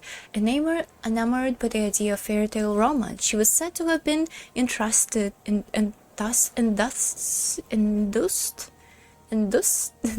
I don't know, at the thought of finding her own tale of eternal love as she left. However, the mysterious Tsubaya was deeply affected by Hayase's sacrifice. Mourning her loss and filled with longing to return home to Ryugu, she spent her days hidden in the depths of Ise Bay, weeping bitterly. Aww. The tale of a surviving islander, Samikawa, the sole survivor of Taishima Islanders, saw Tsubaya's tears and vowed to protect her, promising to do all he could to ensure her return to Ryugu one day.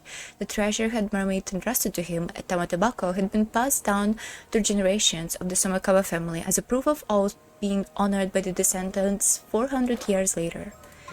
Sorry.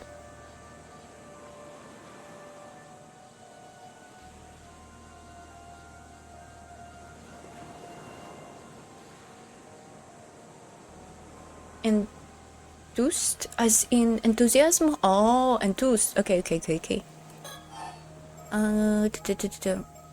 Talk about reason for visiting? So, anyway, what are the couple of paranormal affairs officials doing in Kamishima I can read? Working on a case, of course. What else? Our job is to resolve incidents caused by curses and paranormal phenomena, and whenever possible, prevent them from occurring. It's up to us to solve the greatest mystery and to do whatever it takes to keep the peace, which is usually a lot. Wait, does it mean something's happening here? You don't know, huh? Know what? Sounds like we'd better fill you in a bit first. We're working several cases right now, but I'd say only 2 of them are priority. 2. Mind you, we've known about the first one for quite some time. The curse of raging waves will come to lift it before it unleashes a huge storm on the southern sea of Kamishima. The curse of raging waves? That's that. Ever heard of it? No, never. That's to be expected. I imagine the islanders aren't too fond of discussing the disaster. Anyhow, the situation is ongoing. As for the other priority case... Right, you mentioned there were 2. I actually only learned about this one after we arrived on the island today, but... Protocol dictated that we have to deal with any 800-year mortals we find. What do you mean, deal with? It's not all that difficult to understand. To begin with, 800-year mortals shouldn't exist in the world. And if their existence were to become public knowledge, it would lead to an outbreak of trouble of every kind. Heck, some people are already looking to gain immortality for themselves at any cost. What? For the sake of maintaining public order, it's vital that the world remains convinced immortality is just a myth. However... Oh. Stop here, Soda. I'm not using the curse. What curse do you have, people? How... It's not a curse. Can you just let me go? Calm down, will you? I hadn't finished. What I was going to say was, I got no intentions of doing anything with you, so don't worry. Wait, really? Surprised? But you should know better than anyone what that should be. Oh! She's a mermaid! Okay. You might be an 800-year mortal, but your time's nearly up. Or not. That's not what she meant. She could be a mermaid too. Everybody's a mermaid here. It is also said if she's in love, this character description was that she loves her husband. Ageist against 800-year-old immortals. Everyone is a mermaid until proven otherwise? Yeah, well, every woman. As far as we know. The dam of the game. The dam. Yep. These eyes never lie. Sato Shinonami, for the first time in centuries, is standing on a death's door. In a matter of few days, he'll be gone from this world. Am I right? Yes, it's exactly as you say. I think... I've only got 2 days left now. Ooh, why? Just 2 more, huh? So you knew this was coming, but you chose to make a life for yourself on the island ever so? Yeah. This is the first time I'm hearing about this. I've known all along, from the moment I woke up. Well, you know why I'm prepared to turn a blind eye. In just 48 hours, give or take, you'll fade away, and this will be that. Of course, you would have to swear to keep your identity a secret to the last. Lol, like every single person on the island knows that she's an immortal, or will learn about it like tomorrow. That's awesome. But provided you can keep your word, you're free to go. I can, and I will. Thank you. Don't thank me. There's another matter I'll be needing your help with, if I'm to leave you be. Another matter? No, but first, before I forget. Yes? Keep our meeting today a secret, and don't let on everyone that you know about the curse of raging waves. Okay.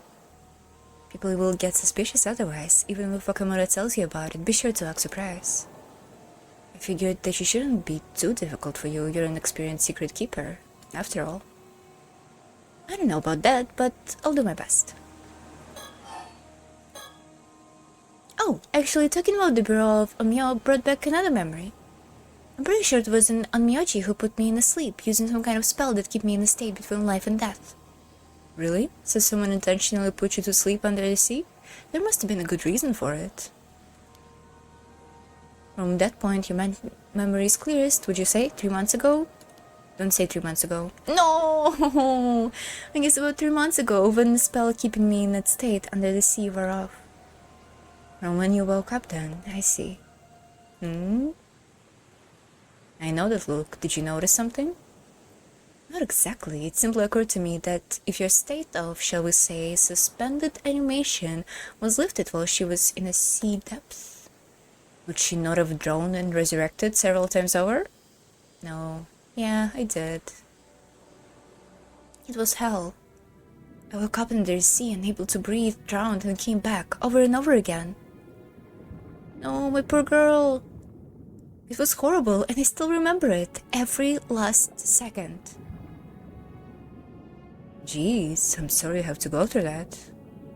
The instant I came back, I'd swim as hard as I could, trying to reach the surface. But even so, I think it took me about 3 days to reach the shore. Holy shit. I lost count of how many times I died down there. And finally, I came to in Kabishima Bay. Mr. Okamura found me and took me in. I've been living here peacefully ever since. No one's even suspected I'm immortal except for the guy who found you. You sure about that, are you? No one else knows? Huh? Yeah, I mean, I think so. Anyhow, I guess that settles the issue of how far back your memories go. If your lifespan is nearly in the end, that might mean you consumed the flesh of a mermaid exactly 800 years ago. Oh! Of course, you already knew that, didn't you? Now that you've been forthcoming about it. Sorry, don't apologize, that just proves you know how to hold your tongue. It's a valuable skill when you got a secret to keep. Mind you, this fact does put matters in new light. Say, Soda, what events took place 800 years ago? Let's see, 8 centuries ago from the present day. That would place them midway through the 1180s, when the Heian period was coming to an end. Right around when the Genpei War took place. Ah, of course, the Heike. Exactly. Don't you think there might be a connection?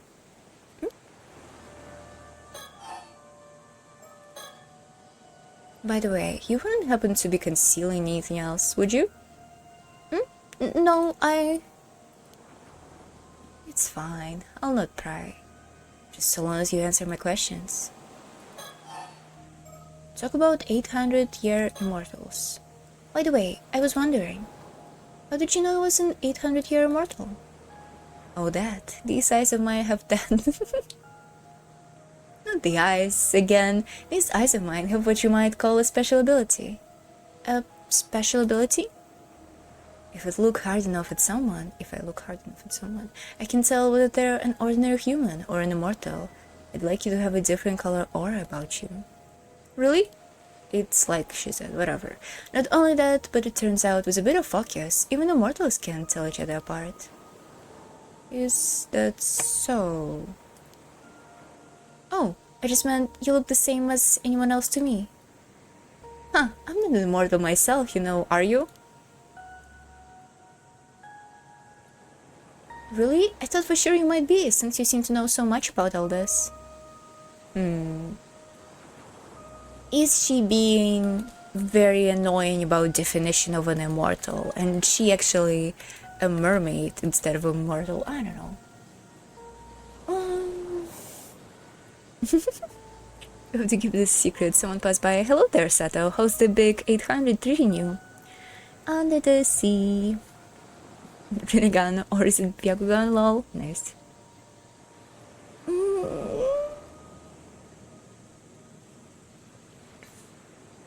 Eyes of mystic perception. Different. Ooh! I can zoom in? The fuck? Okay. Live and learn. Are we short? She seems taller than us. I mean, she is tall. Okay. Huh, I'm not immortal myself, you know. Really? Okay. We're gonna come back to this. Talk about Curse of Raging Waves. Right now, we're looking for a way to lift the Curse of the Raging Waves. But that's Soda's area of expertise, so I'll leave the explanation to him. Right, this concerns a legend passed down by my family, the Kiryu clan, over generations. Oh, should I mention, this is something I've pieced together from various sources, so it may not be entirely accurate. Right. Long ago, south of Kamishima, there was an island called Taishima. It is said 400 years ago, it was beset by an earthquake and a tsunami in an event so catastrophic that the island sank to the seafloor. Oh, so these people don't know. Okay, I have to be aware that they don't know the real story. Taishima. However, the truth of the matter is that there was invader and laid waste to whatever. I can't read today. Then, in the aftermath, the islanders' intense hatred coalesced into the Curse of Raging Waves, which manifested as a tremendous storm. I see.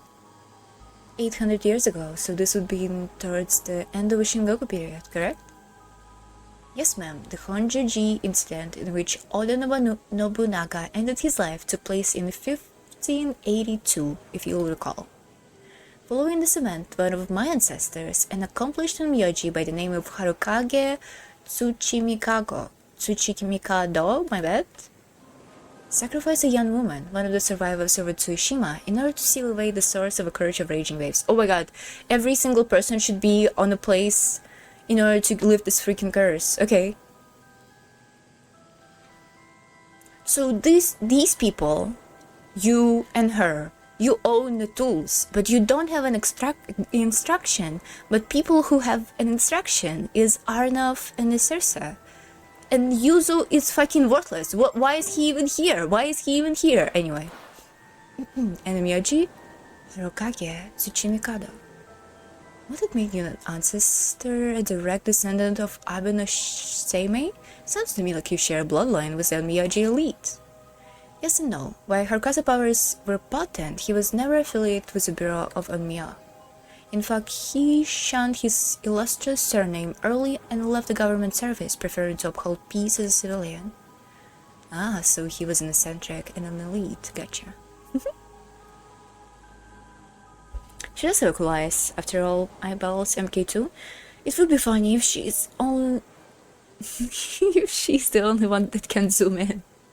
Cool eyes. Use this here for moral support. Mortal support, damn. I mean, he's the only character who dies, so... he's here to take the hit, I guess. Haruka's seal was not permanent, however, it would only endure for 4 centuries. Wait, you mean... yeah, this was the last year of peace. Actually, the seal's already broken.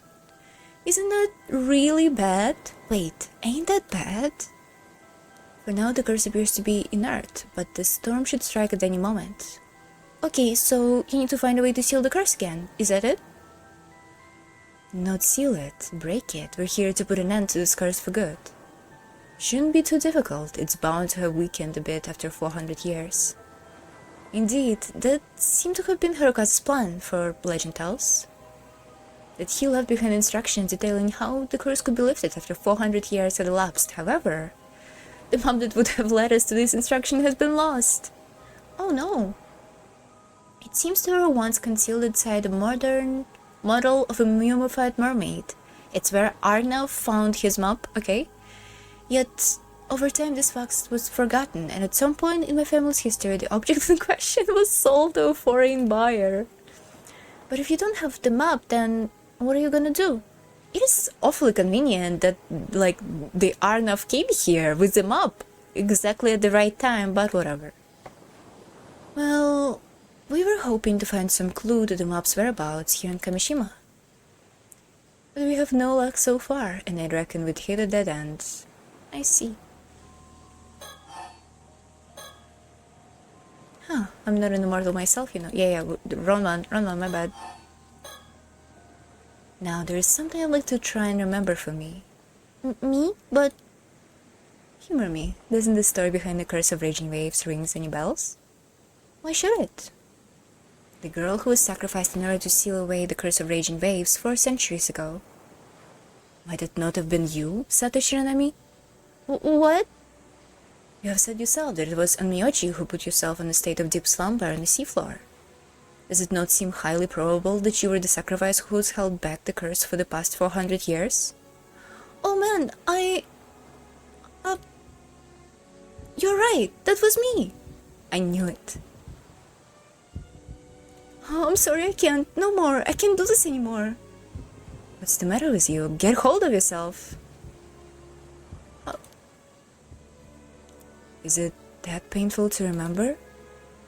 You didn't come here to ask to sacrifice yourself again, if that's what you're worried about. All those years under the sea can't have been easy on her, you know? She wasn't really asleep. Her brain would still have been active.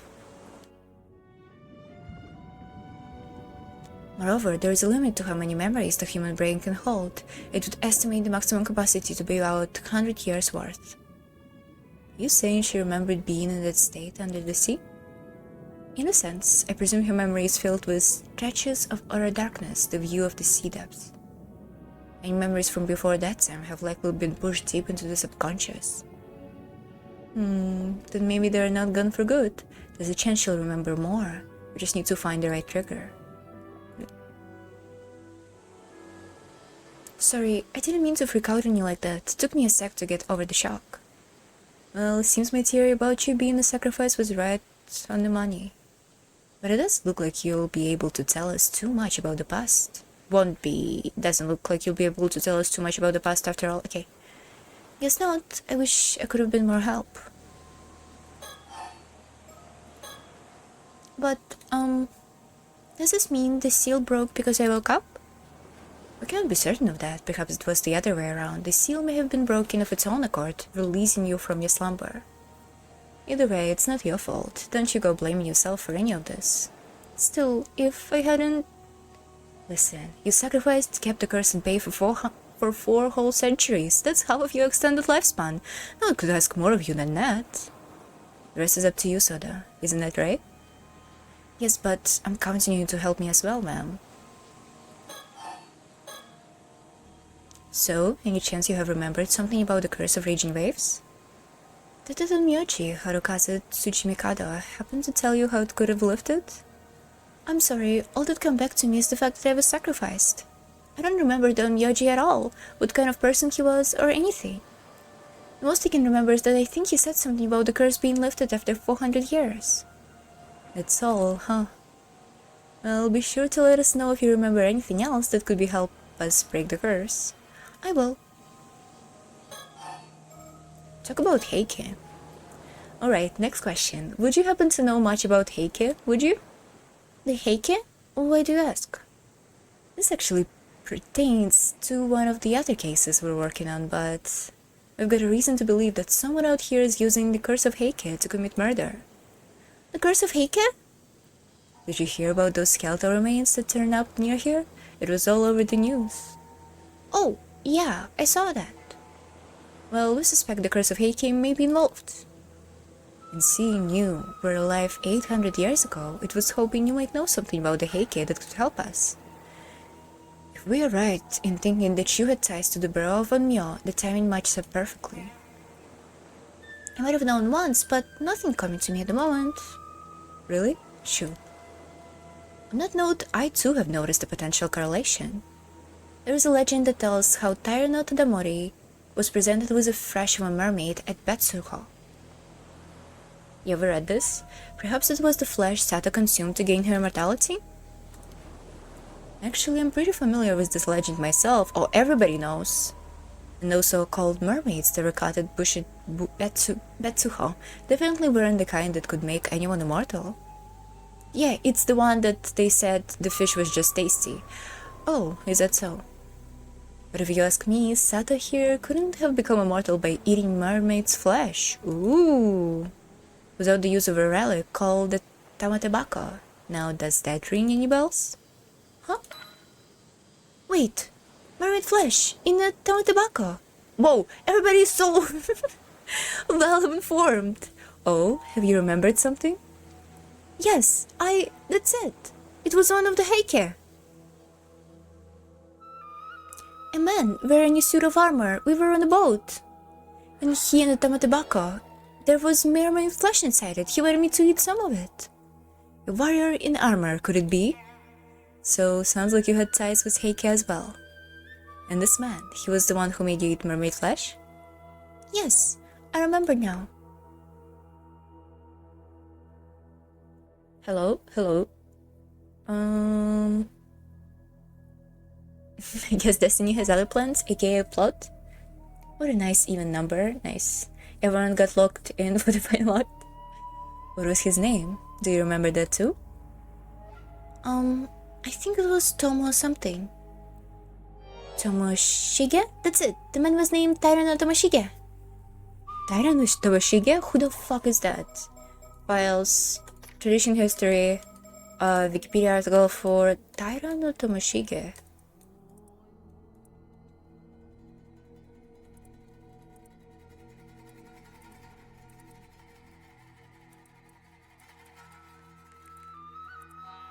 Nope. Taira no Tadamori. Okay. Sumitaka, Hatsune, yada yada. Tomoshige. Nukemaru. Heike. Well, whatever. They're probably gonna tell me. That was the name of one of the Yorimori's sons. And Yorimori himself was the son of Tadamori's official wife. Oh my fucking god. So you're telling me that Tadamori's grandson forced Sato to eat mermaid's flesh? What do we know about this Taira no Tomoshige anyway? Not much, aside from the fact that he was part of clan's main lineage. History has not seen fit to record his deeds, where they may have been. Well, we may not have been one of the clan's famous warriors, but to think you actually knew one of the Heike. You mentioned you were in a boat. Do you recall anything else? I think we were being chased. I do not wonder, as that, at the end of a Heian period, the Heike were being pursued by the full might of the Genji forces.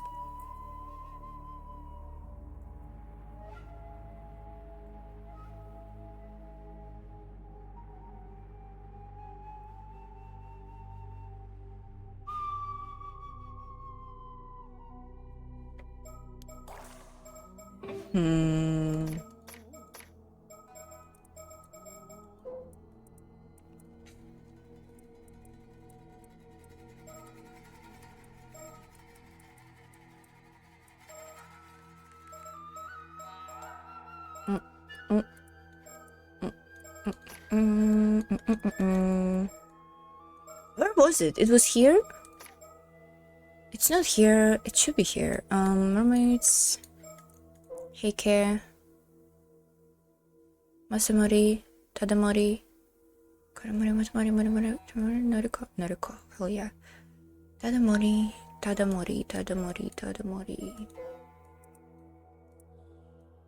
Okay, so she is part of a Heike. And this guy with whom she lives on a Taishima is not her real father, so he was just concealing her like a descendant of Heike? This is quite annoying. This is so complicated. If only there was a search feature, yeah. Yeah, probably the Genji didn't give it the name of the Overwatch characters. Genji came after all that. No? At least as far as I know. We should take a break. I'm kind of tired. We should take a break. I need to sit in silence for 5 minutes. That's a good idea. Okay, BRB. On this exciting note about all this Japanese lineage bullshit, totally important bullshit, let's take a break. 5 minutes, BRB. Oh, I'm not calling it bullshit. It's quite entertaining. I really like it. Anyway. The fact that they keep on blinking now just makes me think there was too long pause in between in universe. Nice. If I would make a visual novel, all the characters in my visual novel would blink too. Fuck Renpai. Fuck Renpai. Okay, apparently I was mistaking him with Hanzo. I don't even know the names of Overwatch characters, so it doesn't tell me anything. Oh, you telling me that Hanzo is a character who based on a person? And Genji is just a guy? Genji is a samurai with a sword, right? And Hanzo is a guy with a bow. But there was a tale of Genji from before 12,000. Yeah. Visual novels, idle animation, man. Yes. Yeah, okay. I'm ready. I'm ready to read. I was struck by an error, and I fell into the sea and drowned. Rip. But by that time, I had already become immortal. Later, I must have resurrected mashed up somewhere along the coast, and I guess that's how I escaped. What about Tomoshige? Did he eat some of the mermaid's flesh too? I'm not sure. I don't remember that part, but I don't think I encountered him again after that. If you remember, ma'am, that Kursaka I witnessed earlier held a famed blade, Nukemaro. Perhaps Tomoshige inherited the blade from Yorimori and wielded it with the intent to avenge his clan. After all, future generations would surely have held a memorial service for a warrior of renown like Yorimori, setting his spirit to rest. Tomoshige, on the other hand, is unlikely to have received the same treatment. If so, his hatred may have persisted along with his death. Creating a curse of Heike, it is a distinct possibility. This curse sounds terrifying. I have to say, I wasn't expecting a connection here. You know, Sato, it's starting to sound like you're involved in all the incidents that have gone down in this in this part over the centuries. Oh, not by choice. Anyway, I get the feeling this Tyrant Tomoshige wasn't a very nice guy. And this curse of his sounds even nastier. Could it really still be active after all this time? It certainly looks that way. The Heike's resentment is actually persistent, I hear. So the Heike curse is the curse that's gonna massacre people on this island tomorrow in the game time. You do think we could hold a grudge against me? You don't think he could have held a grudge against me, do you? Who knows, that would deepen on your relationship with him back then.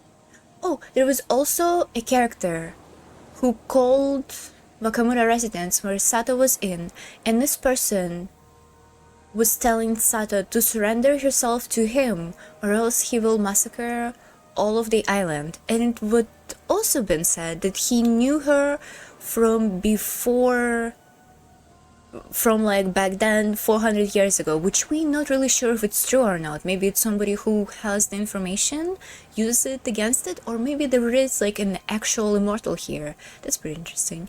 Oh man. However, it appears someone is actively wielding the curse of the Heike at present. Therefore, the targets of the curse would be detected by this individual, whoever they might be. Oh, the stalker. Yeah. I used to watch some videos about the culture inspiration behind popular Japanese media. I haven't played much of Overwatch myself. Well, okay, I see. Another unknown, huh? Curse of Tamashige. Oh, there's gonna be a curse stone here. A curse born from Tyrant Tamashige's feelings of malice and resentment that lingered after the fall of Taira clan. It kills an individual who meets the conditions by cleaving them in two.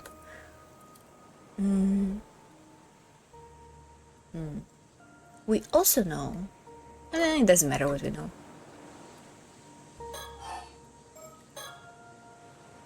Figuring out the origin of the curse is as well and good.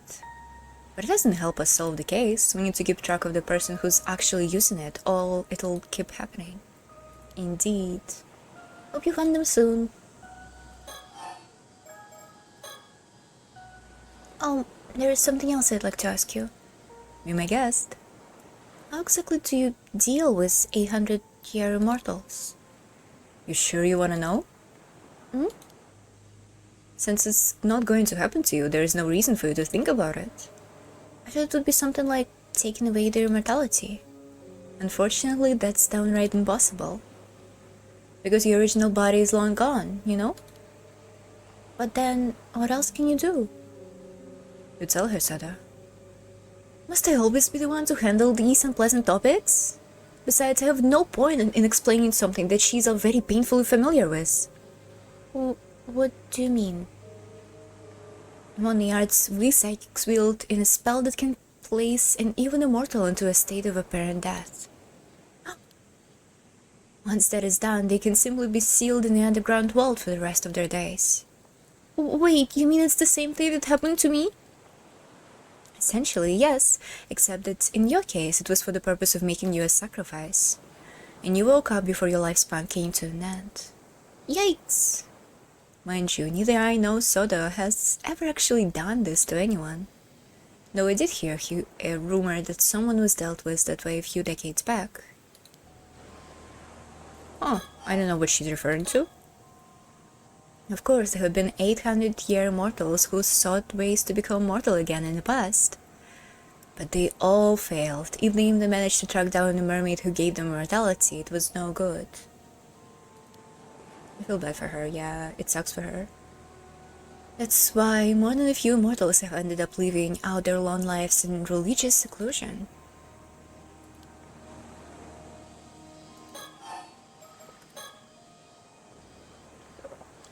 Oops. Gulp. Sorry. Speaking of immortals, there's something else I had to ask you. Yes? Now, I'm not certain about this, but I get the feeling there is another 800-year immortal in Kamishima right now. Okay, is this actually true?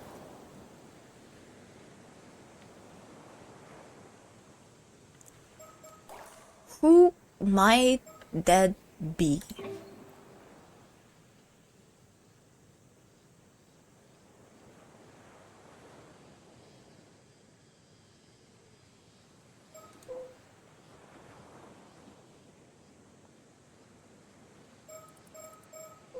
Well, the obvious answer is this guy who stole the identity of another person. But I feel like this is a red herring. This is like a misleading part. It's not actually what's happening.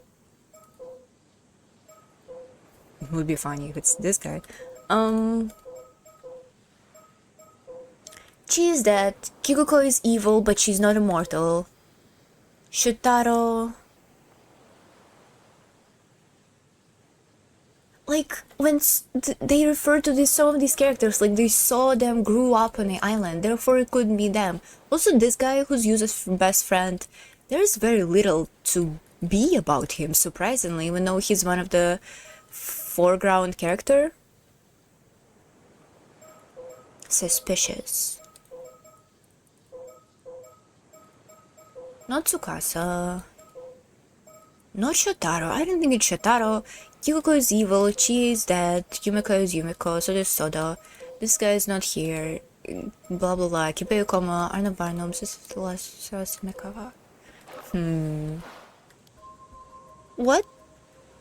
Any idea who it might be? No, I don't have a clue. Are you sure about that?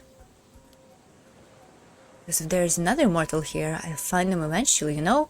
Even if I have to score the island from end to end. Does that change your answer? No, I really don't know who it could be. Alright, if you say so. Yes, that means I'll have to search the island, after all. As if I didn't have enough to deal with. Is there a new character, Circe? Is it really Circe? I don't think it's Circe. Well, I'd say that about covers everything. We're talking about your ear long enough. It must be confusing, all this talk of the past will not trouble you any further. Right, thank you. Still, give it a bit of time and something else might come back to you. If it does, please let us know. We'll be visiting the island again real soon, so you should have a chance. Will do. I'll be going then.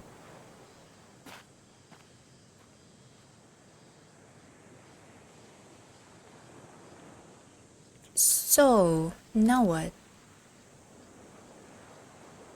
I was betting on the trend of immortal young girls, lol. I think it's a guy. I think it's a guy because of a stalker threat. She's given us She's given us much to ponder. To think we did counter a living witness. I'd never have dreamed it possible. Sure, it was fascinating, but I can't say it did as much good as far as the investigation is concerned. Besides, she's still hiding something, that one. You think so, ma'am? I do. In fact, I bet on it. She might even be up to something.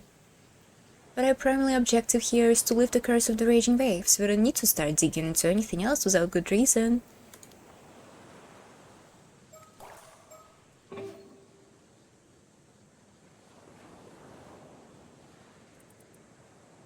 It could be Yuza. Considering that he lost a lot of his memories 5 years ago. I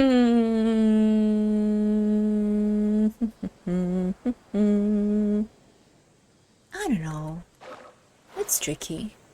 I'm okay with not guessing it. On that note, do you really intend to search the island for this other 800-year immortal? Yeah, I figure we might as well look into that too while we're here. Understood.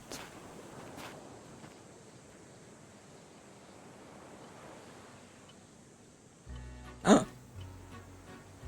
Narrator jump scare? My apologies for the interruption, but here is an important matter I wish to discuss with you. Now then, I believe you have just been privy to quite the interesting development. As Yume Kishiki would tell it, Sada Shiranami is not the only 800-year mortal here in Kabishima. And so I would pose you a question. There is indeed one more individual in Kamishima who has made the miraculous return from the dead. They also say, Kamishima, you have borne witness to the death and revival of this individual a total of 3 times. Okay, it's Yuza. With this in mind, allow me to ask, who is the other 800-year mortal in Kamishima? Please tell me their name. Yuza Minakuchi. Ooh.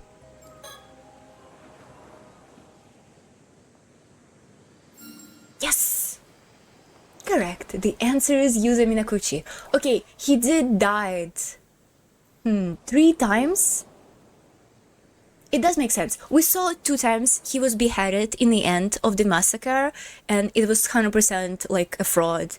It's kind of metagaming, because his story did not went anywhere, right?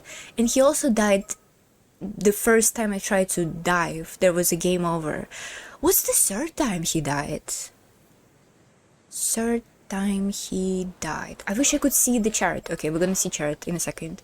Correct. The answer is Yuzo Minakuchi. I think you got it in one go. You're quite the observant one. Thank you, Glaze Me More game. Every time Yuzo ran out of oxygen while diving, he suffocated to death on the ocean depth. Yes. This is awesome. Oh, so the mermaid was his mother's friend? That's happened. That's true. Through linings? Maybe? However, following his demise, he returned to life and was able to continue where he had left off. Okay, the questionable thing about this is that born and raised in Kamishima means... Oh, maybe he is like a son of a mermaid.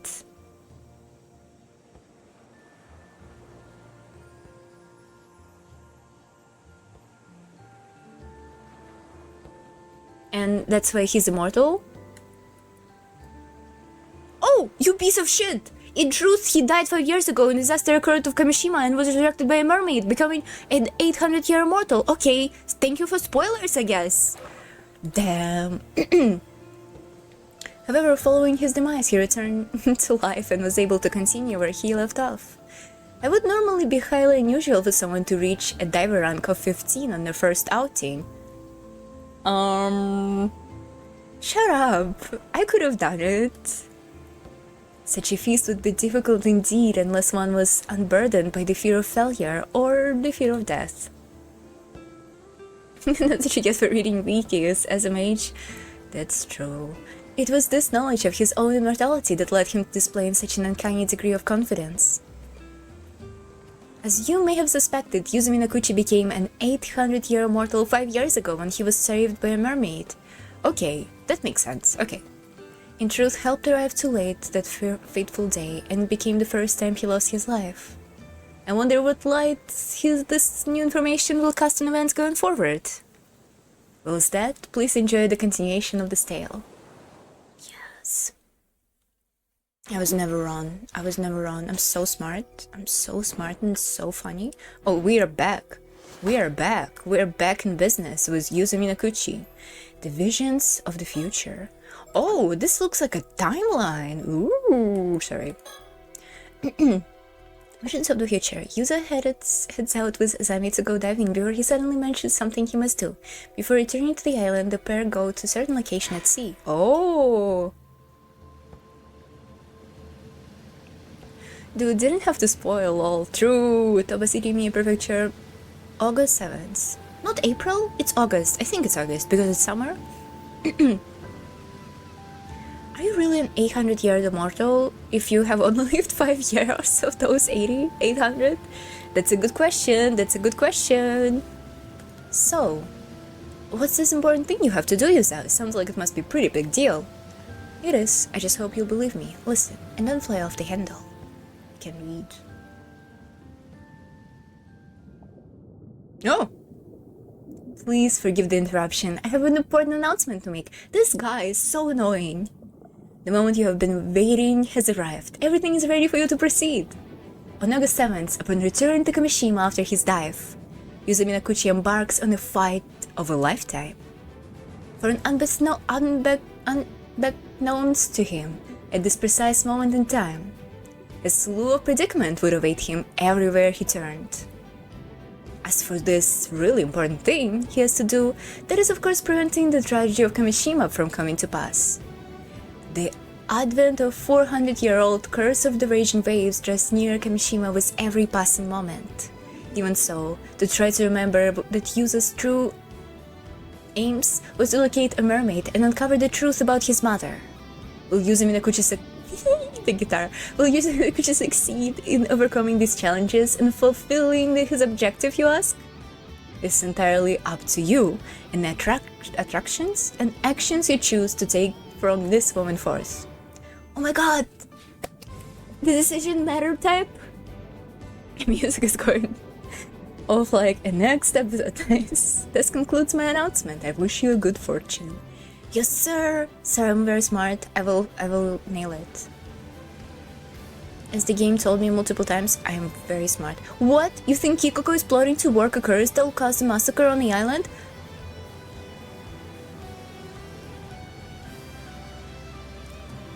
What? Am I wrong? And should I have picked a different one that would explain me how Yuza is time traveling back? Yes, I may find it hard to believe, but I'm sure about this. You're gonna have to give me a second to take it in. This is way heavier than I was expecting. I mean, a curse? I know I told you about the Tokunkazuki and all, but... How did you even find out about this? Have you got any proof? Well... I saw the future with my own two eyes. You piece of shit! I didn't know you could do it! But I'm afraid I don't have any proof I can show you right now. You saw the future? Yuza, is this some kind of prank? You better cut it out right now. Seriously, this shit isn't funny. If you're just fooling around, I don't know if I can be friends anymore. Nice.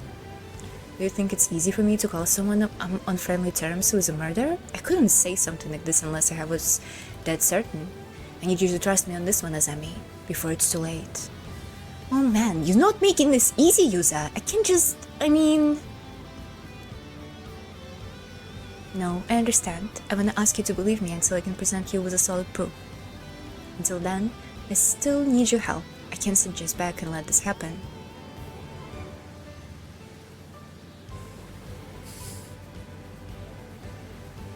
The source is that I made it the fuck up. Nice. Okay, I'm gonna try to stop you, but I'm not doing anything drastic until I'm sure it's going the right thing, whatever. That's all I need to hear. Thanks, Azami. But for real, what's gotten into you, Yuza? What do you mean? I know you're headstrong and all, but this is way beyond what I expect from you. It's like you're a totally different person. Come on, you're exaggerating. I'm the same old Yuza I've always been. Same old Yuza, but a week older? Possession? Do you think he might be possessed? Hi, bitch. Huh? What are you two doing here? And what's with the getup, Yuza? Don't tell me you've been diving. What the hell is this? Is this too... Kikuko, do you have a minute? I heard you were heading out to the northern shore to fish in the bay today, so I came out to find you. Did you hear that? I only just decided that this morning. I didn't even tell anyone. Birds? Yes! Yes! What the hell is this bird?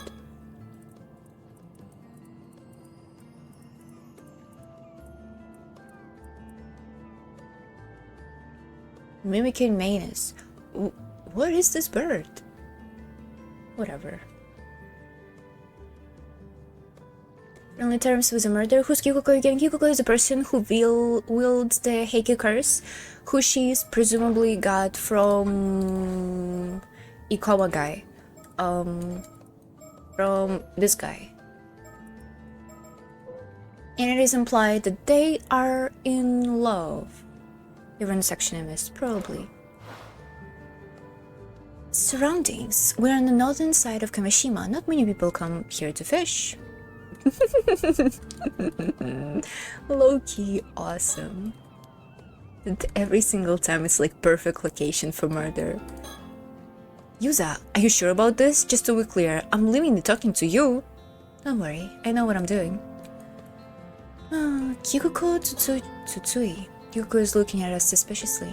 But I guess that's to be expected. We surprised you here alone, after all. Well, what's this all about? If you just want to talk, I can't wait till I'm done fishing. Think? Right, this is where it all begins. This is my chance. I have to find a way to change the future. But I don't have any evidence, and I doubt I can just talk Kikuko out of this. If you don't do something like this on a whim, whenever your motives are, they must be powerful. Even if I somehow manage to get her curse down, there's still the risk that whatever destructive impulse has hold of her would drive her to make the tragedy happen some other way. That's why my best bet of containing the situation is to try and distract her. I'm going to change the future, one step at a time. I think I fucked up while selecting this chapter instead of that chapter in the end. There is no rush. After all, since we came here instead of heading back to the port, things are already different.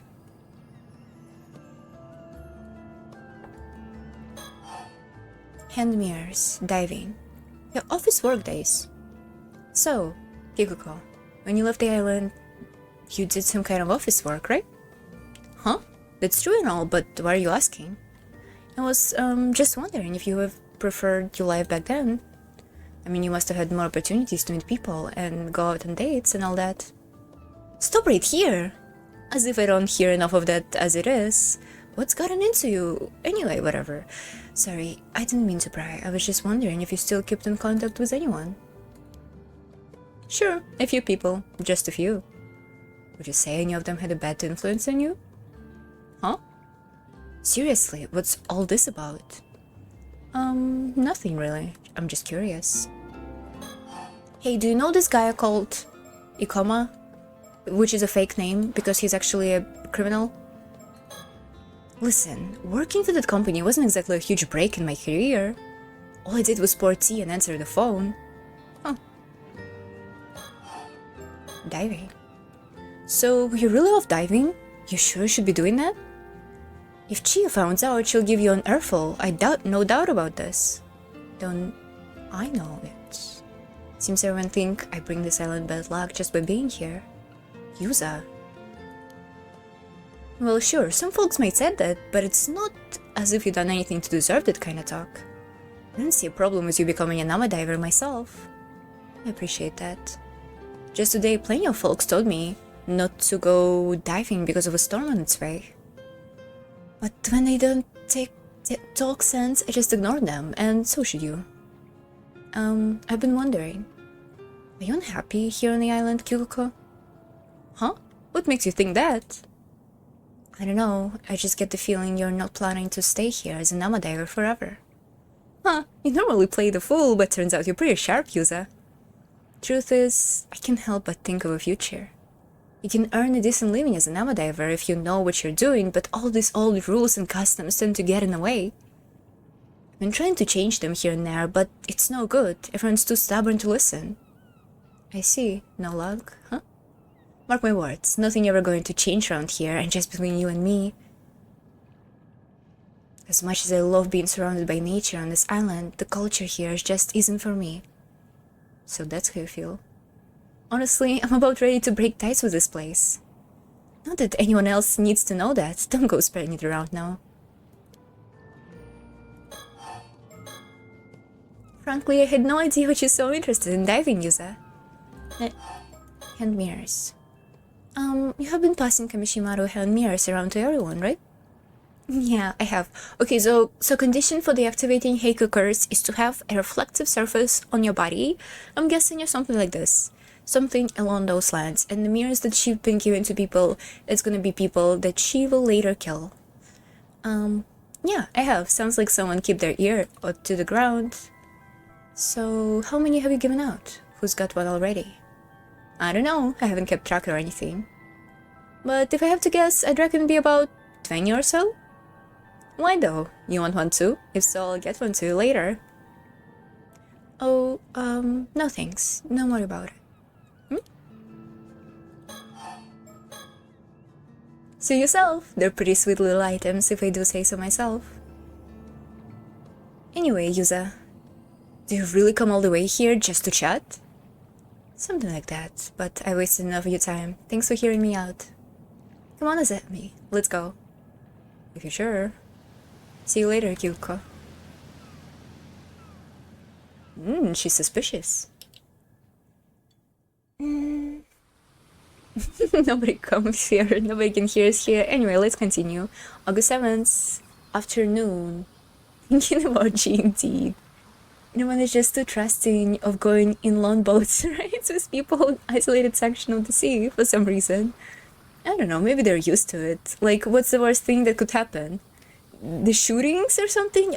All of them can swim. And the weather is good, so... Right, I know we just got back, but there is no time to waste. We got to track down and collect all the Kamishima no mirrors Kyuko handed as soon as possible. Huh? Why? I'm right, those mirrors are actually the targets of the curse. No way, seriously? Still, man, all this curse business is a bit much. Look, given that people think of me, I'd have too hard time handling this on my own. I'm going to need your help, Asami.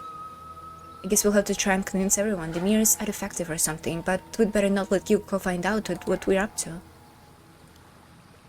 Yuza, I want to believe you, and I'd like nothing more than to help you out. But before I lift a finger, there's something you gotta know. Alright. See, I've got a pretty good idea what made you change out of the blue like this. You do? When you were diving before, and you came face to face with Tamakazuki, something happened, didn't it? You haven't been the same since then. And come to think of it, does this have anything to do with your search for a mermaid? You're right, I should have told you the full story to begin with. I've been in such rush I got ahead of myself. You're right, something did happen to me, and I'll tell you all about it right now if you want to hear. I'm all ears. First of all, tracking down a mermaid is still my end goal. That hasn't changed. At least something's still the same. But what I'm trying to do right now started when I found out about the danger Kamishima is in, and realized I had to do something to prevent it. Are you with me so far? Sure, if I knew the island was in danger, I'd want to protect it too. But how do you find out about that anyway? Earlier you said you saw the future. When did that happen? It was when I encountered the Tamakazuki. Ooh. The moment our hands touched, everything went dark, and then the future unfolded before me. So it was kind of like a vision from Tamakazuki? A warning? That's exactly what I feel like. A stream of images filled my mind all at once, together with a rush of understanding. It's like they were imprinted into my memory. I don't know how it works. But I believe what I saw. I know what's going to happen here in Kamishima if I don't do something to change it. So that's what started all this, huh? Yuza, do you know there was a Tamakazuki there? Is that why you picked that spot to dive? No, it was like I told you, I was hoping to find a clue there, since it's the spot where I encountered a mermaid once before. I never would have dreamed I'd end up seeing a vision of a tragedy like that. For all I know, this might have nothing to do with mermaids at all, but now that I know about it, I just can't forget it, can I? Of course not, and now that I know the full story, you can count on my help too. What a supporting friend. So seeing as Kyoko is the culprit, I'm guessing you need to collect those hand mirrors to save everyone? Yeah, but she's not the only threat. There is more to this. More? There are actually two calamities on the horizon for Kamishima today. Yeah, massacre and a raging waves curse. Two? You gotta be kidding me. The first is a massacre caused by Kikuko's curse. And the second is the curse of raging waves, which has been breathing up a violent storm for the last 400 years. It's going to hit the island tonight. Huh? Now you lost me again. I can't keep up. For starters, why is all this happening at the same day? I don't know. I get the feeling it's just an unfortunate coincidence. And there would have been nothing we could do about it either. But since I've been forewarned, I have a chance to prevent it.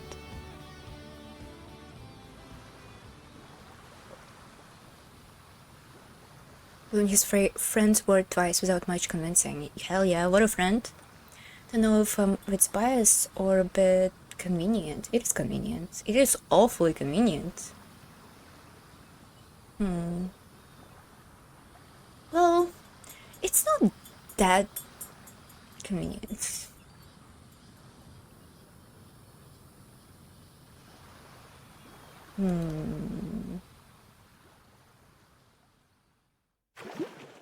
Friend in need is a friend indeed. Oh! Oh! We're here. Okay, but first I want to do this. Accepted fate. Several days after the night of tragedy, Yuza is lost in his thoughts alone on the beach. So this is after they beheaded Yuza, okay? Data known August 1980 morning, Kamishima Coast. Is this some sort of ending? It's been 1 week since Night Kamishima was struck by tragic storm or mysterious attacks. All in all, it resulted in 16 casualties, 7 missing, and 20 buildings totally or partially destroyed. Buildings? In a horrific calamity, it used a huge stir when news broke about what happened. The culprit responsible for the massacre is still unknown, and the investigation is ongoing. Are we gonna dive right now, and it's gonna be like us? I went diving this morning for the first time since that day. No one's taking their boats out right now, so it was just a short dive from the shore. So, Oh, the building is destroyed because of the curse of raging waves. My bad. It does make sense.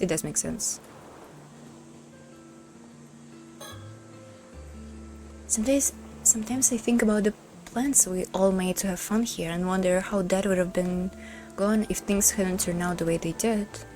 I guess there's no point in thinking about that now, though. So they assassinated the buildings? Oh!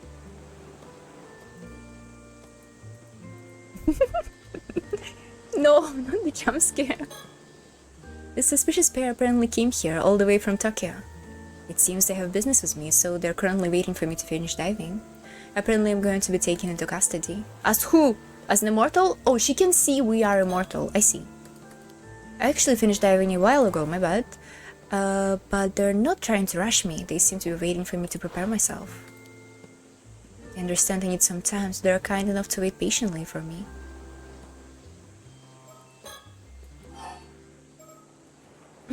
Cool. Culprit behind the massacre. We still don't know who the culprit behind the massacre and so-called assassin was. I know, the investigation is proceeding under the assumption it was one of the people who went missing that night. But it seems like it's not making much progress. Among other things, they're having to conduct it behind closed doors so word doesn't get out that it was caused by a curse. Maybe people tried to escape the island by sea that night, and most of them ended up getting caught in a storm and gone missing. Could the culprit behind the massacre have been among them? Present state of Kamishima. The storm struck before we could ever mourn those who were killed and left the town in tatters. Things are barely functioning right now. Everyone is somehow managing to get by on the aid we're receiving, but it's apparently going to take years to fully rebuild. Some people fled Kamishima to the moment they could, citing that happened as a proof of some sort of divine punishment. But most of those who stayed are already trying to put the tragedy behind them and took a look at the future. They managed to get back on their feet 5 years ago, and I'm sure they'll be fine this time too. Although they have been bombarded by accusations and demands for them to take responsibility, the Bakamuras have been busy doing what they can. Following news reports on the calamity, there was an uptick in unsavory rumors that Kamishima is cursed in some way. But perhaps because of a current occult craze, a bunch of people have expressed interest in visiting once all the restoration work's done. The mail order service for souvenir that was set up to help find recovery efforts has been flooded with orders. That's nice. About Azami and Tsukasa, they're both... they're dead. This is weird because Azami shouldn't have died. Tsukasa could have been killed by Heike curse because she has glasses, but Azami and Tsukasa's bodies were found in front of a lighthouse. Somebody else killed him? There was no way of knowing what happened to them now. But I'm told Azami was found collapsed on top of Tsukasa. Oh, I see. As though he tried to protect her to the very end. He's kinda like got under the head. I understand that. Okay. I wouldn't have expected anything less from him. Curse of Raging Waves. The same night as the attack on Kamishima. A massive storm caused by Curse of Raging Waves broke out in the sea to the south of the island. It seems the bronze mirror my mom left wasn't enough to hold back the curse by itself after all. Many of those who attempted to flee the island by boat were caught in the storm and were still missing. The storm descended on Kamishima soon afterwards, and the island was swept by harsh winds and lashing rain for 3 days straight. No one was able to leave their homes, and it caused blackouts and landslides across the island. Several buildings were also completely destroyed. Everyone made painfully aware just how fearsome the Curse of Raging Waves is. Combined with the horror of the massacre, the entire ordeal was left a deep scar on those who remain. There is still an eerie rumbling coming from the sea, and no one knows when another storm might strike again. Everyone here is still too on the edge to take their boats out to fish, and the ferry service to the island is currently suspended as well. Naturally, no one paid me any mind when I headed to dive today. What did you do? The pair from Tokyo had apparently come to Kamishima to try to find a way to dispel the curse of raging waves. They were extremely regretful about failing to stop the storm and went around apologizing to everyone in its wake. It seems they were still planning to find a solution, though, and had to ask for my cooperation. Diving results. I don't have much to show from my dives today. My catch has been pretty pitiful, to say at least. Looks like I really am hopeless without Azami. About Sato. Sato is missing, unable to bear the tragedy that was befallen Kamishima. Sato Shiranami apparently gave herself over to the assassin and left the island with them. Okay, so this is like bad end timeline. I don't know if whoever sent the assassin got what they wanted in the end, and probably never coming back. Recollection, but either way, they took any chances of me seeing her again with them. Unblock the past recollection chapter. You leave, Yuzu Minakuchi. Interesting. I doubt I'll ever meet her again. Well, that's it. After all that happened, I'm once again the only one left alive. Well, I don't know if alive is the right word. I did get my head cut off once by the curse, after all. But to be honest, I don't have it in me to care anymore. I couldn't fulfill what it said to do, despite swearing I'd see it through. I have nothing left. It seems my fate is in the hands of that pair from Tokyo now. I don't know what they have planned for me, but whatever it is, I intend to accept it.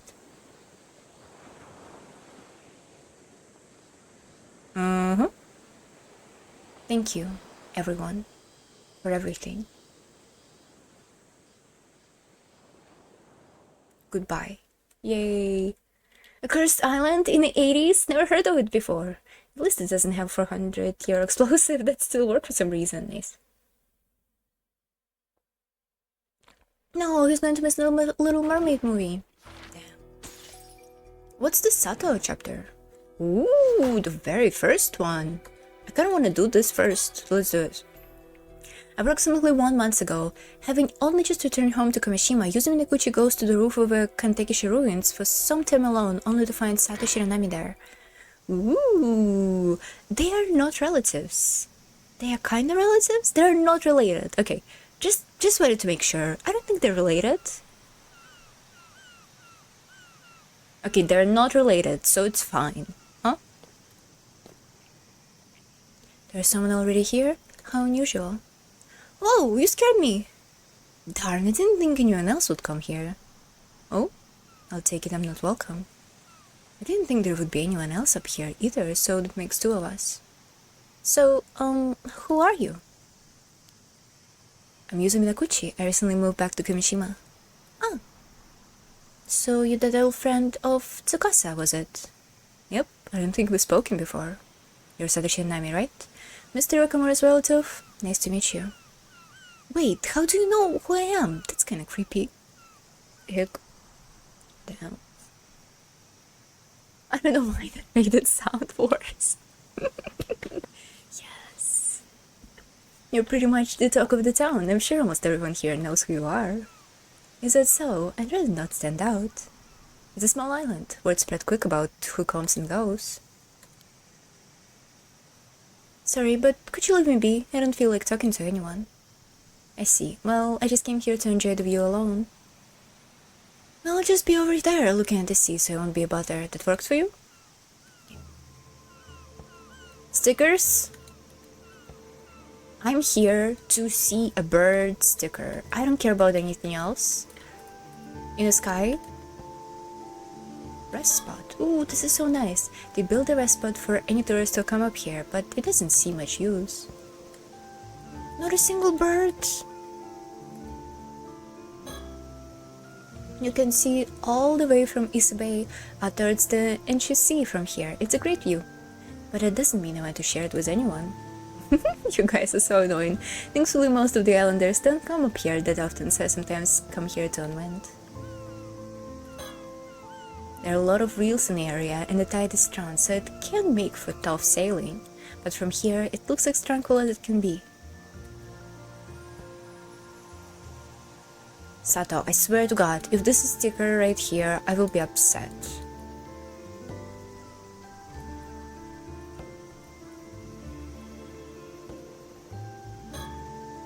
Sato Shiranami. I heard she's a relative of Mr. Wakamura who's been staying with him for a while. But apparently no one heard of her, so the island rumor mill had been working overtime ever since she arrived.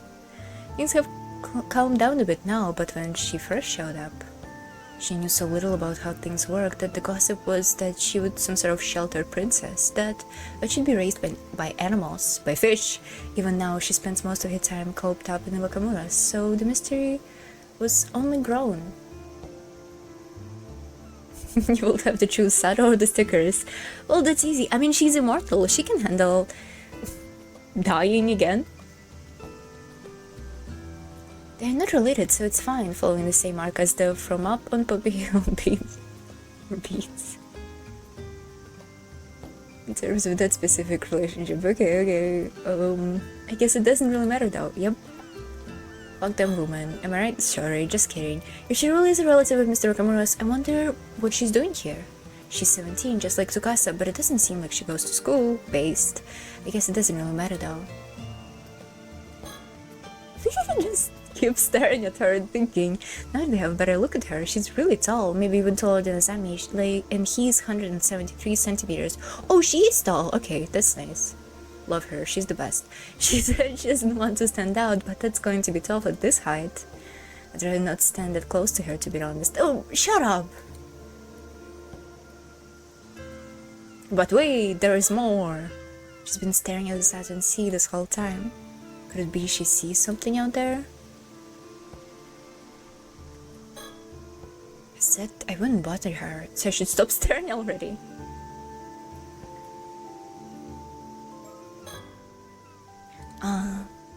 Coming here always helped clear my head. Now then, I'm back here after quitting work. After just 3 months.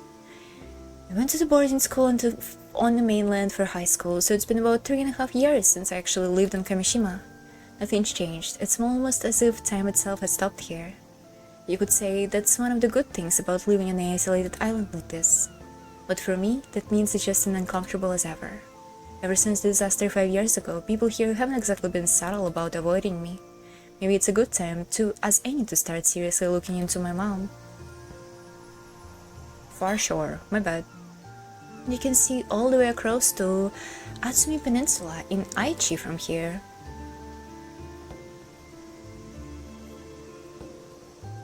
Immortal for 2 days. He's insecurities, SMH? Yeah. Well, those freaks wanna be taller. Damn, couldn't be me. I heard this observation post was originally made to oversee Irago on the opposite shore. So I guess it makes sense that it would be built somewhere with a clear view of the area. Are we gonna... The processing plant I worked at wasn't a bad place or anything, but working here didn't feel that fulfilling either. I just happened to come across it when I was looking for a job.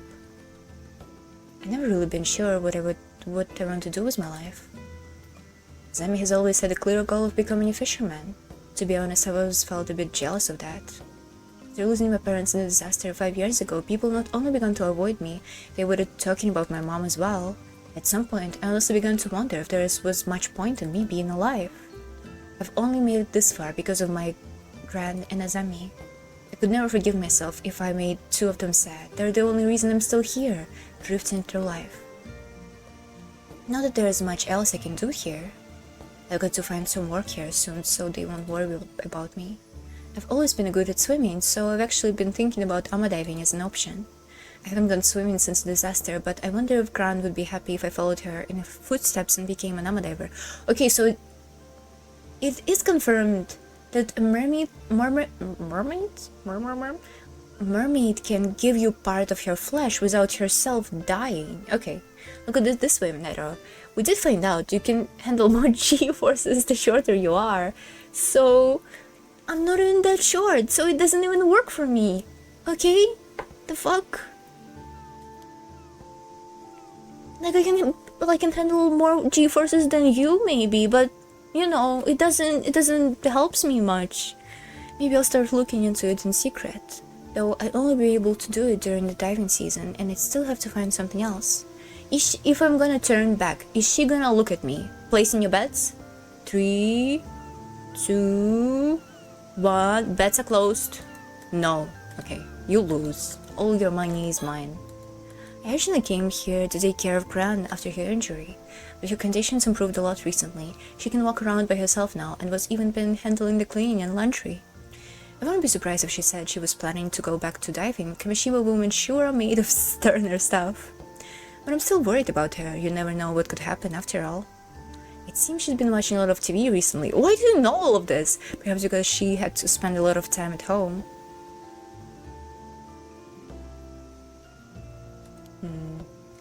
Not my Monopoly money. Yes, all your money is mine now. Please? Put your credit card number in this form, the last 4 numbers, and your credit card code, and, I don't know. Does Monopoly have a credit card? She seemed a bit bummed that she doesn't have anyone to talk about her shows, though. Asami was really happy to hear that I was coming back to Kamishima. He even helped make sure my return would go as smoothly as possible. I can't thank him enough. He's a true friend. On top of that, he's hardworking and kind. It's easy to see why so many people here like him. Oh my god. But he's involved in a bunch of stuff around the island now, so he's much busier than he used to be. It goes without saying, we can't mess around like we used to anymore. Tsukasa also put some distance between herself and us since she started high school. I guess she's a bit self-conscious about things now? I miss hanging out with her, but maybe this is just part of growing up. Said the guy who's never gonna grow up. Nice. Still, it's no exaggeration to say that it's all thanks to Azami that I was able to live here like this. I won't do anything to let him down.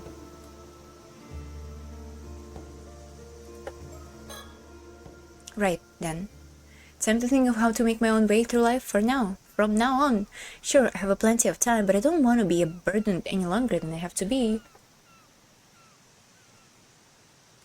I think there's a version out there, okay? Looked it up, the real important information that should be in a game wiki, Monopoly credit card game.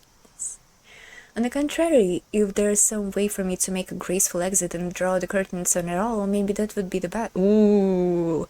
And then a guy who thinks of killing himself? Cool. The same thought been lurking in my mind ever since that day. I want some immortal in this game to survive. Can this happen, please? What's the point of living if I'm going to cause trouble for Gran and Azami?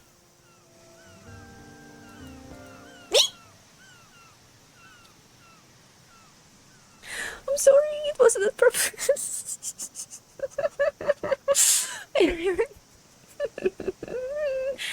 It's not even that scary, come on. I'm sorry. Whoa, when did she get here? Any stickers behind you? I feel so embarrassed.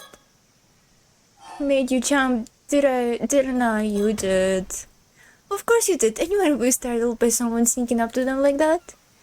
At least you admit it. You can consider that payback for before. Also, I looked at her and then I made it sound like the reaction speed was so slow. It's so annoying.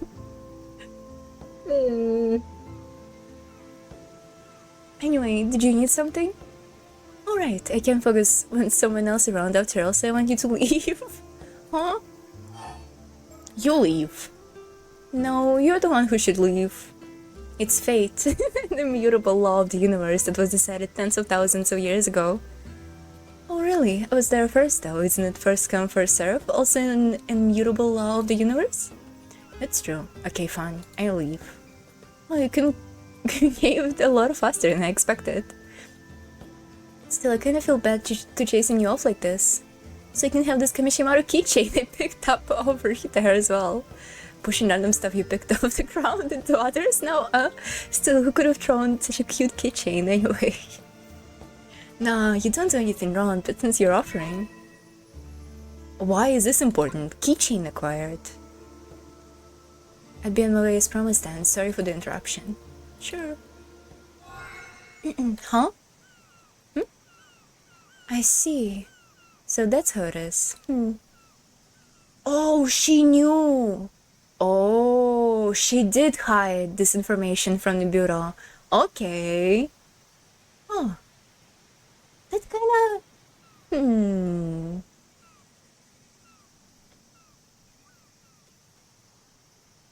That's interesting. Maybe she hadn't realized until now. I think she realized like right here, which was considerable time before the events. Oh, immersive is it's more scared from your scream than the actual change. I'm sorry. Oh, got it. Yeah, yeah. Is something wrong? Oh no, I was just thinking it must be pretty rough. Yeah, pretty rough, alright. It's none of my business though. Bye. Whoa, whoa, whoa, how am I supposed to just walk away after you say cryptic stuff like this? And if no answer are forthcoming, I simply have to be on my way. Later. Okay, that's nice that we know that she knew and she intentionally hid the info. Oh, here we go. Here's this event on the timeline. It's very far away from events right here. And here's... Which one is it? Oh, this one...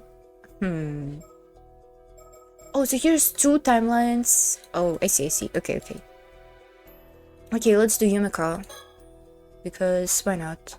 On the Ura Bridge investigation, summary of previous events. While pursuing another case, Yumiko and her partner find out that the mermaid corpse discovered in Futamigaura is that of a woman named Azusa Samekawa. The duo try to figure out what to do next. Seeing is knowing after all.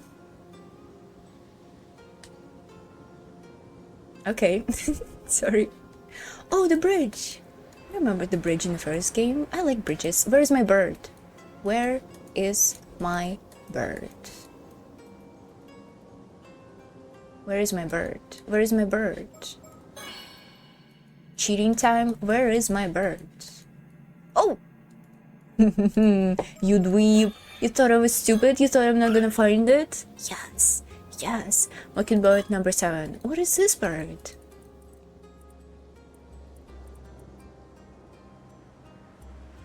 Blues Cruise. Nice.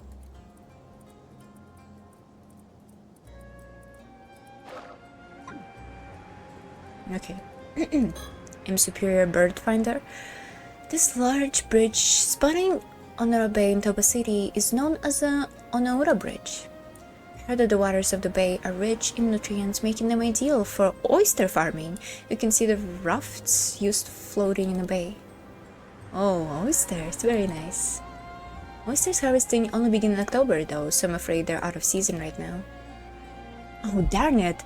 I knew sea lobsters were the only available from October, but to think we won't be able to eat oysters either?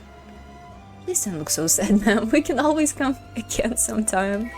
Oh my god, she's literally me. Onoro Bridge. Notable for its distinctive white arc, Onoro Bridge is a 196-meter bridge spanning Onora Bay in Toba City, Mie Prefecture. Okay, it is Mie Prefecture, so stop calling it Ise Prefecture. It was built to have no columns, allowing ships to pass beneath it with ease. The contrast of its white arc with the blue sea and sky and the green of the mountains paints a picturesque scene, making it popular with tourists. The bridge makes its name from the role of a crossing over Onora Bay, but the name is written with a character for hemp. This? Hold on. Number 1, Japanese knower, Loden. Oh no, Bridge. Wikipedia? I misspelled the name. Ono Ura.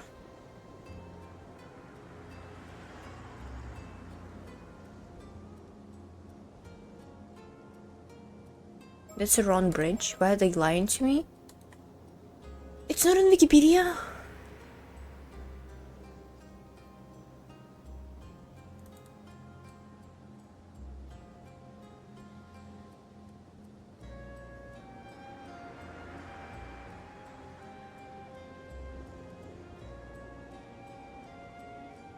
Ooh. Ura Ohashi. Oh, that's not what this Japanese text say. Why are they lying to me? Hold on. Google Maps.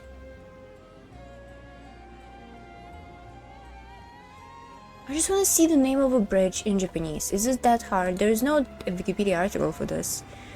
For some reason. Oh, we can...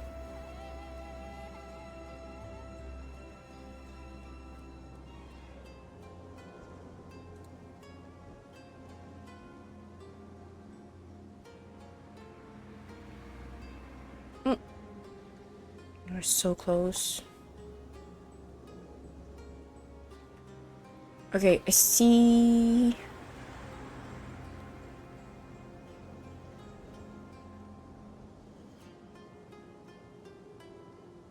Oh! Oh no... Oh no ra... Oh nora. Onoura. That's... Oh no ura. Okay, it is oh no ura. Oh, huh? Hold on. I see now. I see the kanji for hemp too. Okay, I understand. Oh no ura. Oh no ura. Okay, everything tracks. I cannot read. That's okay though. Yep.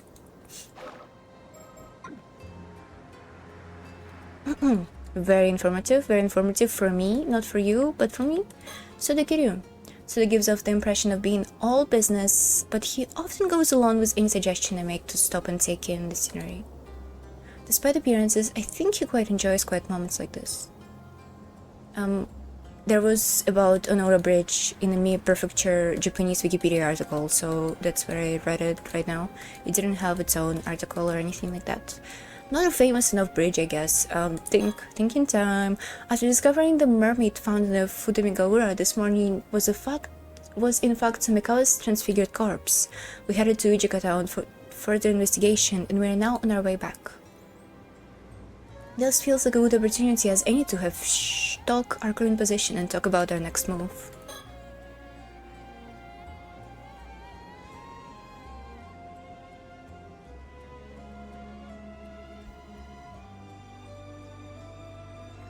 Go. Maybe the real landing only unlocks after you find all the birds. The hell is real, and it's closer than you think. If there doesn't exist a special dedicated bridge wiki, probably too insane to actually do. I think there is. I think there probably is. For all those nasty bridge fetishists out there, am I right? I'm sorry. There is a bird wiki though. Anyway, now then, as much as I'd like to relax and enjoy our surroundings, shall we take this chance to review the current situation and talk about our next move? A sound idea, yes. First, Detective Ida contacted us this morning, informing us that the mermaid corpse had washed up in Futamigaura. Yep, and this turned out to be Samikawa. However, when we went to investigate, we discovered that the corpse was in fact of Miss Sumikawa, whose whereabouts we were looking into. She had been transformed into a fish by a curse. Quite a troublesome development. She was shaping up to be a key figure in a number of incidents. With that in mind, we most likely culprits are the two foreigners we ran to the day before yesterday in Ijika. Yes, one of them was seen taking Miss Sumikawa out to sea by boat. Out of context, it actually is so horrible. That's a really bad situation. And according to the law, the guy, the Arnav Barnum, could really be like prosecuted by as like a murderer, but whatever. I regret not doing more to pursue them at the time. It's possible I could have saved her if we had. No, you don't. I'm sorry, this was poor judgment on my part. Then the other half to the pair was a young exorcist with ties to paranormal affairs. I believe her name was Cersei, yes? That's also quite worrying. I wonder what she could be up to. It turns out she has been using curses on ordinary people. We at Paranormal Affairs will probably be held responsible. No, I doubt the Bureau would agree to act as custodian for someone who would behave so recklessly. I'd like to believe some manner of circumstances are at hand, yes. Well, I suppose if anything happens, I can just get the higher-ups to take responsibility. That's what higher-ups are for, aren't they? Being responsible for their subordinates? I think you'll find what you're saying used by superiors as a goal, not by subordinates to shrink responsibility.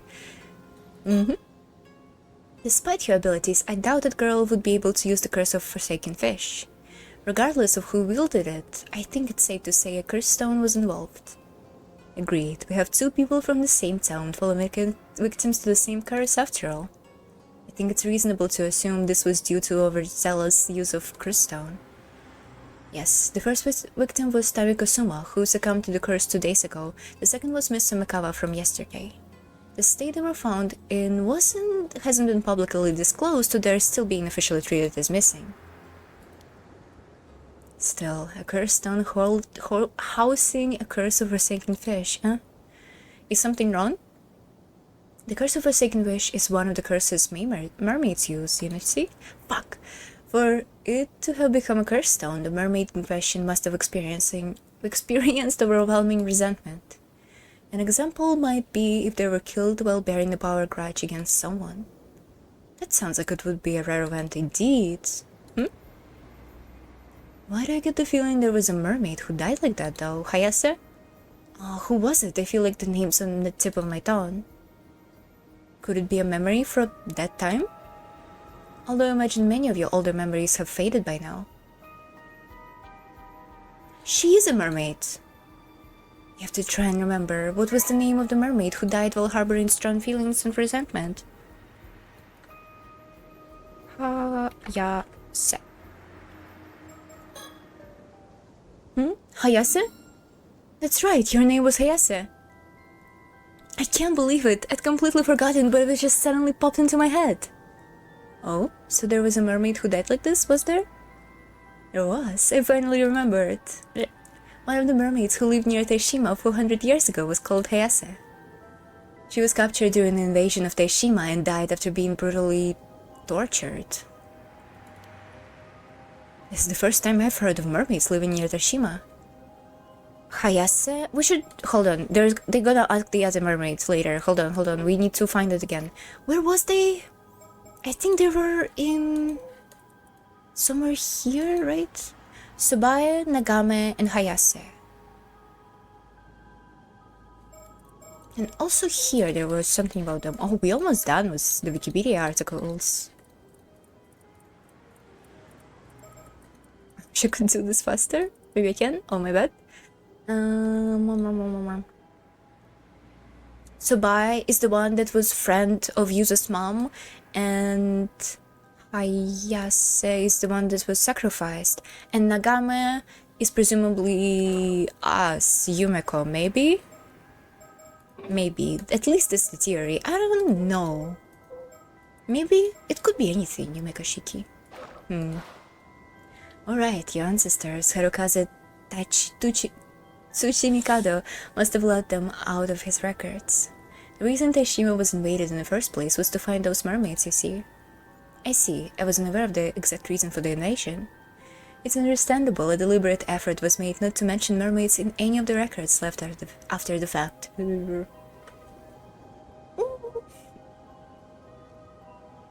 AKA civil engineer, so nasty. And this is why you don't eat strange eldritch fish, again.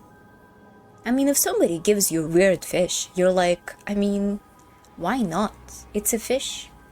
Do you eat fish often? I don't, so I just agree, okay? I just agree. You can always, like, cure it and cook at home. Unless they're like, it's time to eat the raw fish. Which would be a bit weird, but, you know, sushi exists. All those worms, though, anyway. I suppose hiding them up inside the mermaid's mummy was intended to be a metaphor of sorts? I can't believe I forgot something so important. But if that curse stone is related to what happened of Taishima 400 years ago, it's likely had some link to the curse of raging waves as well. If we can view the memories contained in this, we might be able to learn more about the curse of raging waves. I wonder. Could the keepsake Harukaze left behind using the map have been the curse stone housing the curse of forsaken fish? I see, that's certainly a possibility. In this case, it's not unthinkable someone might have gotten hold of it recently, and there is high chance those two foreigners. Alright, we'll narrow down our focus. It seems a change of priorities isn't needed. Indeed, needed? Let's find a curse stone for the curse of a forsaken fish as soon as possible. That should be the most efficient course of action, I think. Agreed? It looks increasingly likely that the pair of foreigners has the curse stone. Yes, we did just go to Ijika to see if we could find any leads on where they could have had it. Unfortunately, we were unable to find anything promising. Wonder where they could have gone. We also still don't know why they approached Miss Simikawa. Were they after the mermaid's relic? If I'm not mistaken, that girl, Circe, did mention the relic. We're only looking to take it for themselves, but where would they have had it afterwards? Kamishima. Kamishima, that's where they are. What? Kamishima? I thought we weren't going there today. We failed to find any promising leads yesterday, after all. No, something's telling me they were to Kamishima, and I get the feeling this is a hunch I shouldn't ignore. Alright, let's head to the port in Toba City. We'll catch a ferry to Kamishima from there. I cannot handle a boat ride that it's longer than an hour. I will die. Blocked. Okay. Possessions. Arno Barnum, summary of previous events. After arriving in Kamishima, Avi and Cersei continued to ask her out about mermaids, but this garnered suspicion, and they found themselves unable to gain any information. Personally, I'm Pizza. Nice to meet you, Pizza. I'm Nero. Real question, if you have to become a fish person, which kind of fish person would you be? A tuna. Well, so much for that. Even after everything we went through, we've got nothing to show for it. It's almost astounding how little we managed to learn, like some reverse miracle. Worse, I think rumors spread, and now everyone is avoiding us. This is a pickle. I can't even bring up mermaids without an islanders looking at me like some odd foreigner who lost his marbles. And for some reason, mentioning Marami Nakuchi makes things even worse. Did people hate her or something? Just hearing your name makes him recall with undisguised disgust. My bad. Yes, I noticed that too, though your way of asking probably doesn't help much. Well, how about we take a break from investigating and go for a little sightseeing instead? Seems like there's a shrine and a lighthouse around here, so we might find as well drop by. Count me in. To be honest, the way people are treating us started to bum me out. Maybe heading to the lighthouse to unwind a bit wouldn't be such a bad idea. Let's go to the jetty. No, we must go to the jetty, and that's that, okay? I guess I'm a god now, and I'm implanting the memories in these people's heads, so the plot would work as it intended. Okay, cool. Tuna netto, wow. I know, right? Fatty tuna. The fatter, the better. Wait, is it? I actually don't like tuna fat. I actually don't like tuna at all. I mean, it's probably good in like onigiri or something. I don't know, with rice. You're just plot personified. Heck yeah. What? Don't scare me like this. What's gotten into you all of a sudden? The waves of my yearning soul keep crashing against my chest, insisting I seek out the shore. Right, sure, the usual then. Well then, off we go! Yes, I am the plot. I am the plot. Oh, are we gonna meet the... who are we gonna meet? No idea. Oh, this lady.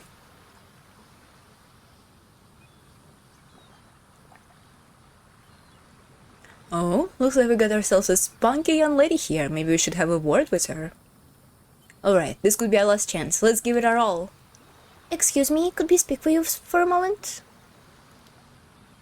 Cersei, no, there's no way she'll want to talk with us if we're that forward. She's actually chill. Foreign visitors, how unusual. Are your names Avi and Cersei?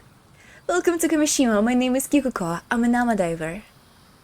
Kikuko, the ama diver, such a pleasure to meet a charming young lady in a place like this. Charming young lady, you say? Oh my, well, now you're allowed to ask me anything you like. Nice. Kyuko is easy.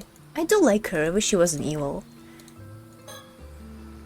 This jetty was built to break the waves so fishing boats can come in and safely unload their catch. Then I suppose jet planes have nothing to do with it.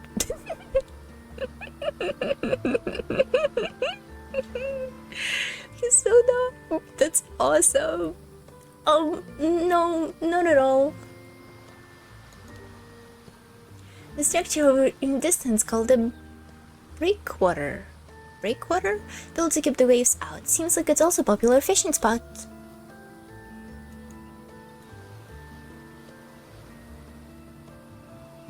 Sorry, I have some important stuff to do. I mean, we already work here. So I don't think they're gonna give us a sticker.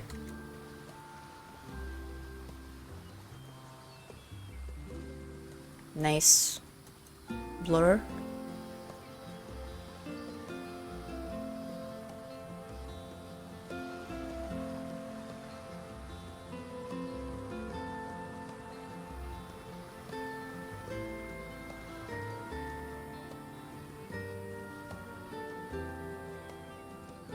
Okay, woman time!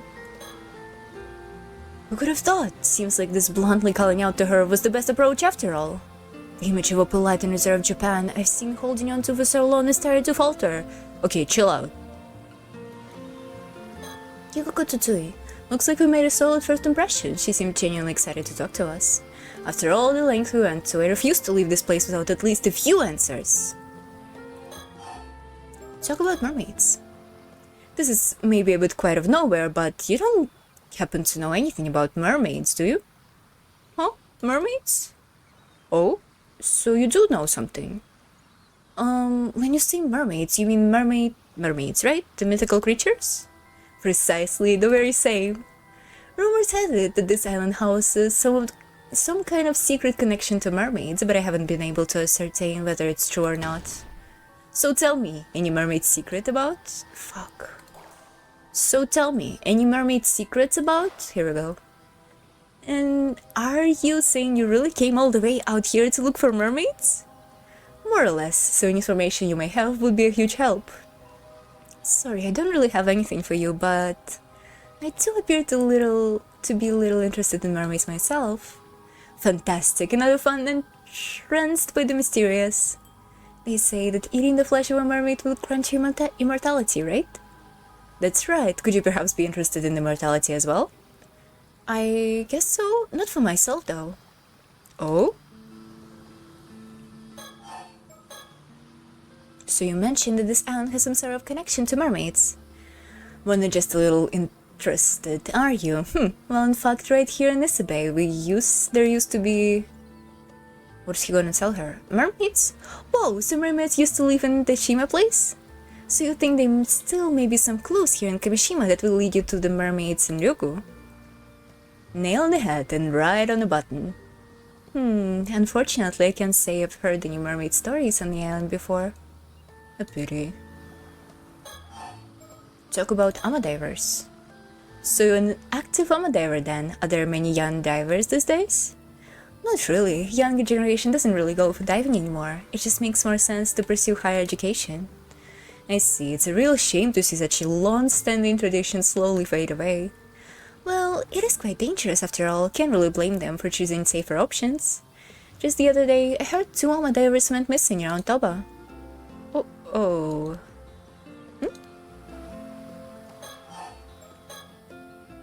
Speaking of ama divers, I heard ama divers have a legend that if you go diving around here, there's a chance a Makazuki might emerge from the depths. Aw, Sarsa, enough with the ghost stories. You sure know a lot, don't you? You're right, it's a well-known legend. Not that I've seen it with my own eyes or anything, don't know anyone who has either. Maybe you Simon and Donbai symbols have kept you safe?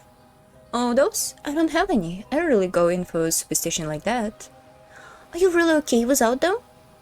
I think it's no more than an old tradition, meant to remind us not to forget our gratitude and respect towards the sea.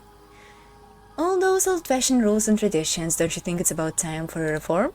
Okay, this is an important piece of info, but isn't a free diving close to a Shinto ritual in spirit? Isn't showing reverence and offering to the sea god crucial? Oh, you're pretty devout for a foreigner. I'm impressed. What's happened here?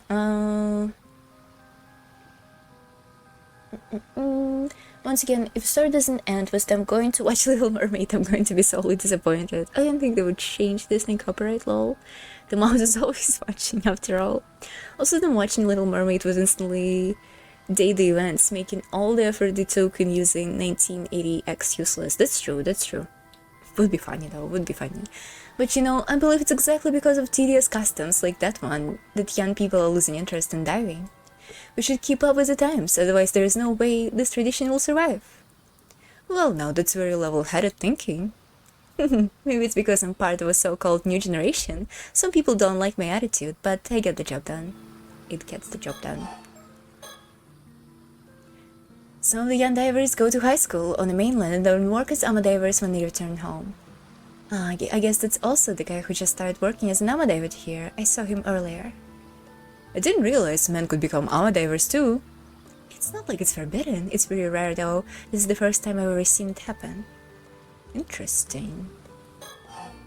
Talk about Mariminakuchi. Oh right, actually there's someone we're looking for on this island. Would you mind if we ask you about them? Sure, who is it? A woman named Mariminakuchi. See, that's exactly how everyone else around here was reacting when we asked about her. No, it's just, I'm sorry, but that woman died in an accident at sea 5 years ago. Yes, we were well aware that she had passed away. Huh? Then, why do you ask? Did she leave anything behind? Or was there perhaps someone who was close to her? Anything like that?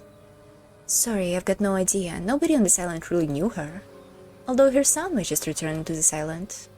Actually, the guy I was just talking about earlier, the new AMA diver, that's her son. Her son, you say? Now it's getting interesting. We'd certainly have to meet him. Do you know where he is? Sorry, no idea, but he's gonna be somewhere around the island. His name is Yuza Minakuchi. I'll give you his home address. You might find him there. Fuck you, Kikuko. Fuck you. What is this? If only they told her there was a movie coming out. Come on. The only person who would like to watch it recently, tragically. Shut up, guys. She died. Pay some respect. Is this shaking my head?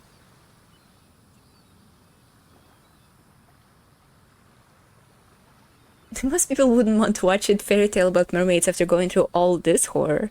I mean, only a handful of them genuinely know what happened. I'm not being disrespectful, I think. I'm just joking. His name is Yuza Minakuchi. I gave you his home address. You might find him there. Whoa, thank you. This is invaluable information. Thank you for writing Yuza out, you person. She's the most approachable of all the people we've talked about so far. Maybe this time we'll actually learn something. It's a little sad to be this way, this happy just because someone finally agreed to talk us? To talk us? Is this the first ever typo in the game? This game was pretty good. The translation is great. Unlike some other game. I wonder who's to blame for that. What? You're saying it's my fault? Talk about Mariminakuchi. By the way, you wouldn't happen to know where everyone is frantically dodging out questions about Mariminakuchi, would you? Was she such a terrible person? It's some people don't really like to talk about. She didn't fit much with the other islanders. No one knew much about her either. Why are you so interested in her anyway? Well, this is kind of a secret, but...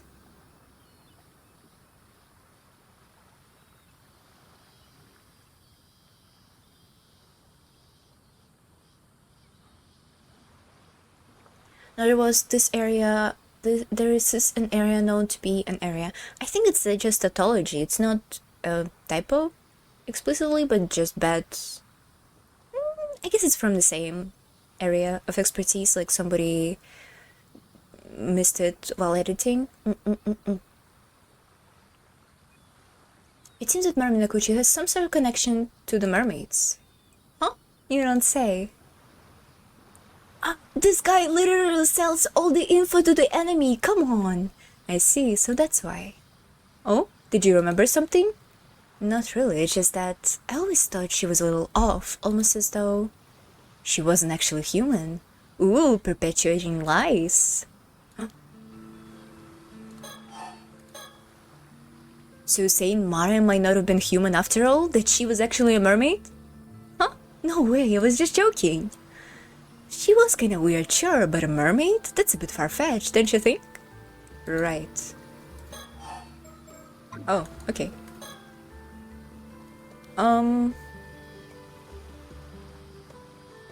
Oh, items. Oh.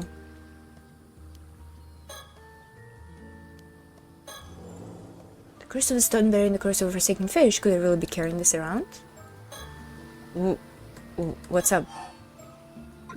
Ooh, what's up? Thinking time. Why did I feel the sudden urge to go to the jetty earlier? Thanks to that, we ended up running into Gikuko. Yes.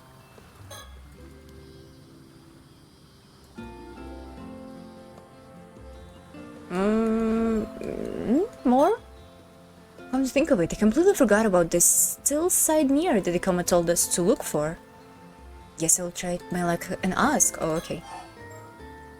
Talk about the mirror. Oh right, I just remembered. There's a particular mirror on this island that we are looking for. Do you happen to know anything about that? She does, probably. A mirror, you say? Well, you've come to the right woman. Oh, you know it? Luck's finally on our side. She's gonna give you a shitty turtle mirror. Could it be that she's talking about this? Ta-da! Goodness, that's the cutest mirror I've ever seen. No, don't take it! This is the famous Kamishima souvenir, the oh, I said it right, Kamishimaru hand mirror. I had no idea it'd become so famous. No way. Could this be the still-tied mirror? Definitely not. Definitely not. Right. Oh, this isn't the one you're after? Oh well, since you seem to have taken liking to it, I'd still love you to have it. Consider the memento of our meeting today. Don't take it! What? Really? Like me? Decline. Actually, I changed my mind. I don't need it after all. You sure? It's free, you know? Well, when you put it like this, strongly decline. No, I'm sure. Absolutely declined. Oh, okay, sure. If you feel that strongly about it, I won't press you. Huh. Anyway, what we're looking for is actually a bronze mirror. A bronze mirror? You mean the type you see in history books? Yeah, probably, something like that. No, I can't say I know anything about that. Shame.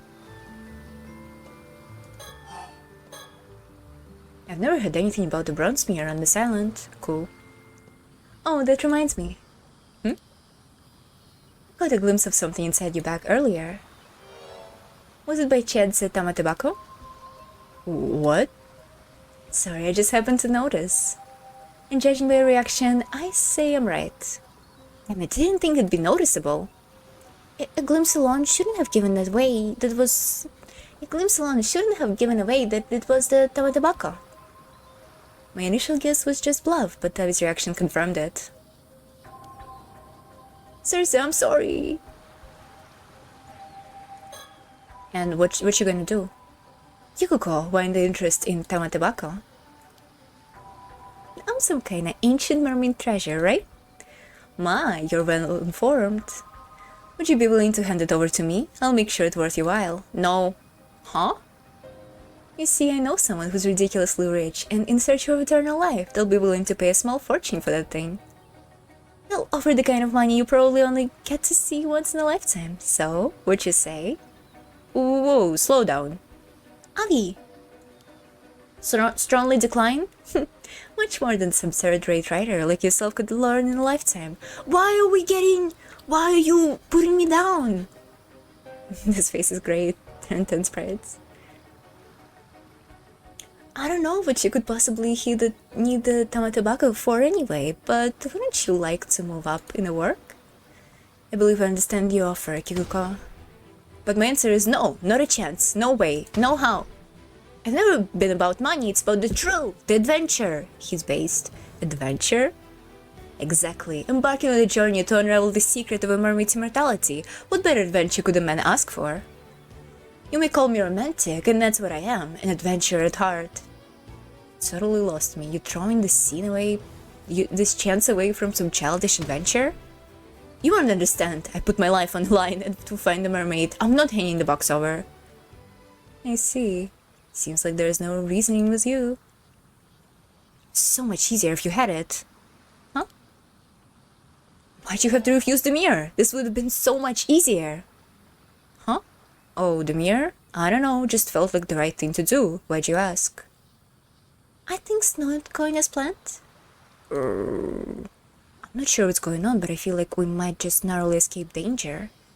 Danger? Sounds like if we had that mirror on us, she would be able to steal the tobacco. I know, I paid attention. I'd like to give more information out of her, but it seems as though she's plotting something. Evil face, talk about tobacco. So, why don't you enlighten us? Who told you about the tobacco? Who knows? Think you'll get it out of me. That was that attitude? She still hasn't given up on tobacco. I got a bad feeling about the way she's looking at us now. What on earth? It feels like an air completely shifted. Even the waves look heavy with tension. Tension. Circe lunar light. Circe on high alert. The supernatural may be involved here. Avi, focus. We need you to listen to me without taking your eyes off Kikuko. Oops. Huh? Oh, got it. I'm pretty sure she has a curse stone. What? Huh? What's this all about? I couldn't tell right away because it was masked by the heavy veil of cursed energy that's all over the island, but on close inspection, the cursed stone aura is impossible to conceal. Huh? Sorry, I don't know what you're talking about. What if the condition to activate your curse was holding onto one of those mirrors? Then we can relax, right? The condition isn't met. Well, only if the mirror was all there is to it. As long as we don't know for sure what the condition is, we need to stay on high alert.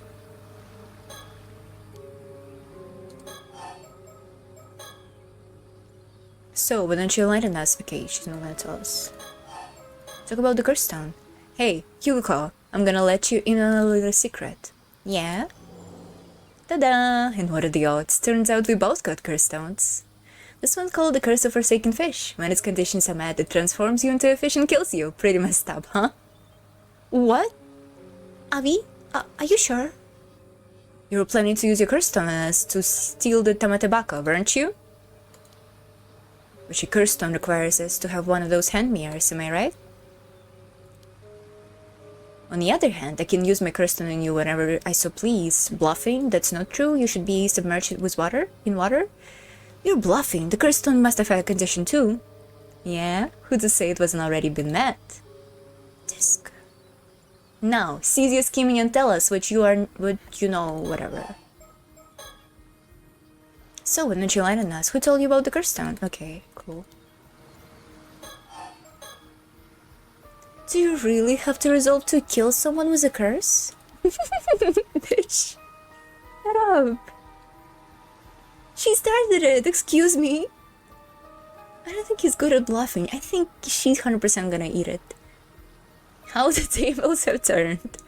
Well, I'm not exactly keen on it, but I'm prepared to defend my life if it's necessary. Really? I wasn't expecting them from such a kind gentleman. Heck. Hold on.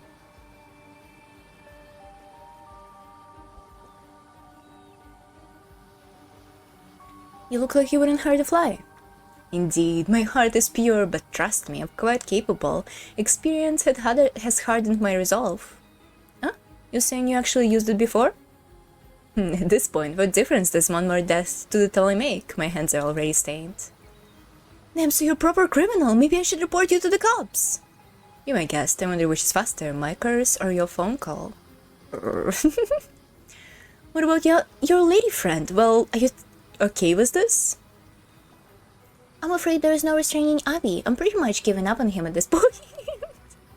So it would be great if you could just give up and hand over the curse stone. This is nice, those character dynamics are so cute and funny. What the fuck is this? You guys are absolutely insane. Oh, come on now, I think we can agree that we both have our issues. God, we're at a stalemate. Now you can try to extract some more information out of her. Good job, Cersei, making him believe I've lost it. Very convincing. Actually, maybe a little too convincing. Does she really think I'm that crazy? Whatever, I've got more important things to focus on for now. Alright, look, seems like you're just as dead set on the Tamatobacco as I am. The standoff don't get us anywhere. Why don't you tell us your motivation? Maybe we'll be able to find a compromise. Compromise? Say, for example, if granting your wish were to stir the spirit of adventure within me, I cannot hand over the Tamatobacco, but perhaps I'll be willing to let you borrow its power for immortality? I've got no romantic tale for you. I told you, I just want to get that rich person what he's looking for so he can see how important I am to him. That's all there is to it. Oh? Important, you say? How is that? Because I'm his illegitimate child. What? Another child? I thought your love was... Oof.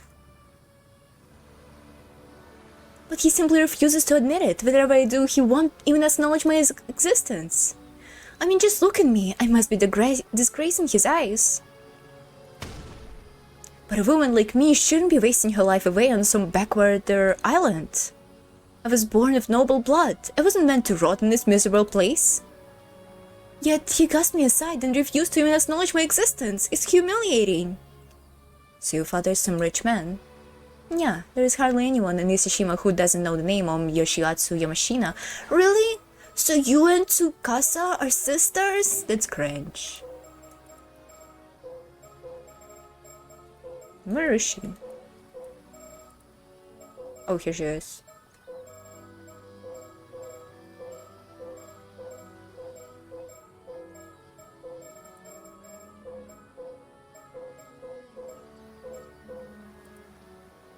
Damn. Guy with no melatonin. That's crazy. Anyway.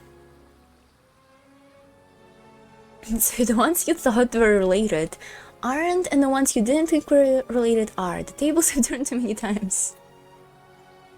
You shouldn't be wasting your life trying to impress this guy. Yeah, that's what I'm thinking. I wonder why she thinks that she's his daughter? Hold on. Can we go to her biography quickly? Unmarried, friendly, Kikuko harbored strong desire to leave Kamishima.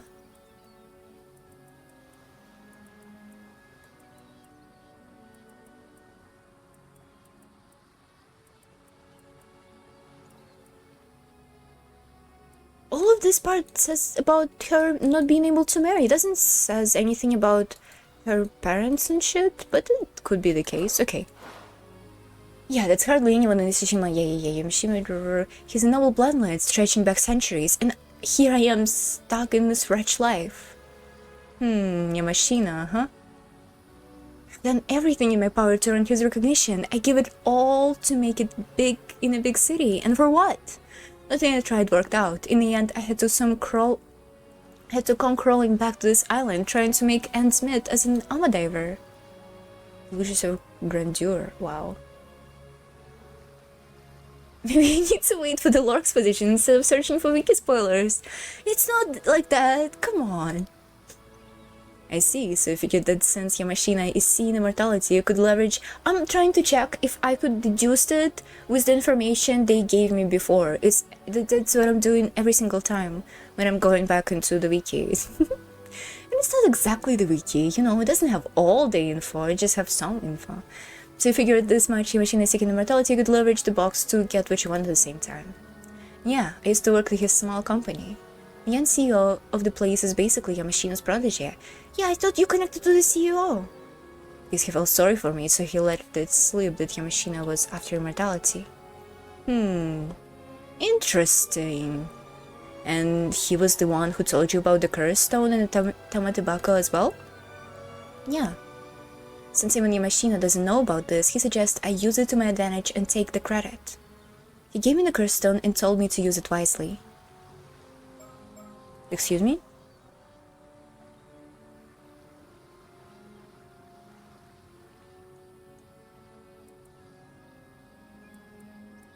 Okay, so we are talking about Ikoma guy for sure here.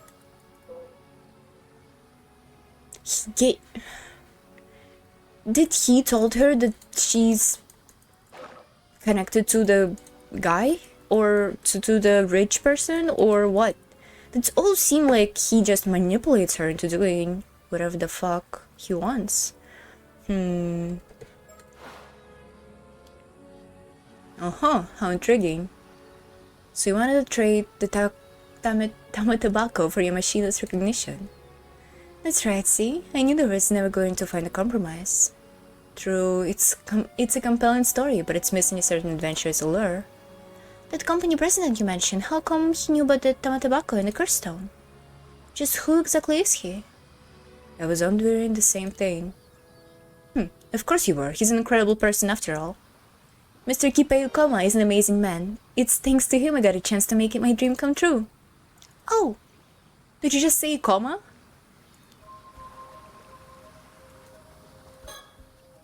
I got a bad feeling about this. Yeah, whatever. About the Ukoma. Kipei Ukoma, you say? From Sala Planning? Huh? You know Mr. Ukoma? Indeed, just met him the other day. In fact, I even got his business card. Huh? You have Mr. Ukoma's business card? Wait, then what business card you took out earlier was his? That's right. Want to see it? Immediately. What? What's the condition?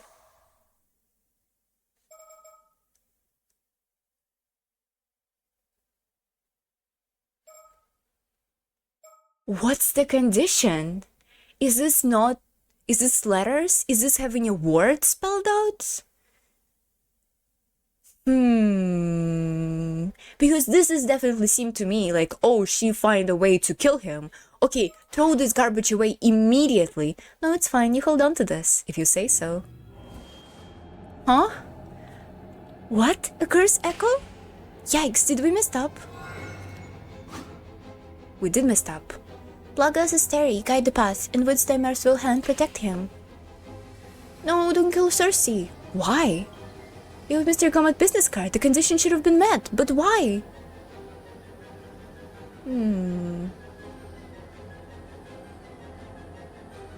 The face is always the face. I mean, she already said she doesn't really like the island, so she was probably easy to convince once you give her an out. That and the justification for her not fitting in or something like that.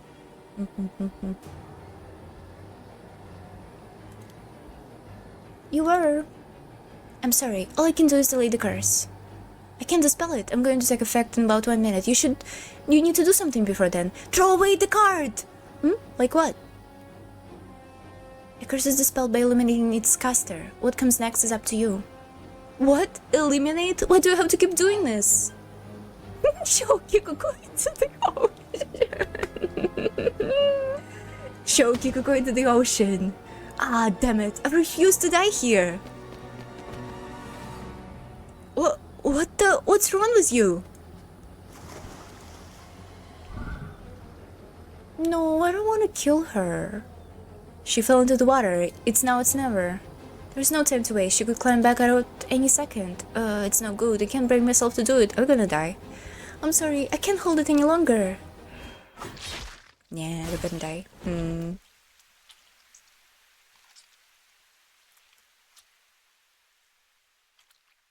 I couldn't do it. Damn it. My dream will forever be left unfulfilled. Avi! You never see it coming. Can you try the card away from your inventory? There wasn't a button for the inventory. Arnav Barnum is dead. Do. Yeah, I know what to do. Oh my, it seems you met a rather unpleasant fate. This is merely conjecture on my part, but once the condition for the curse is fulfilled, there is no choice but to accept what must be done. But rest assured, you may start anew from the moment Kikuko used her curse. Try again.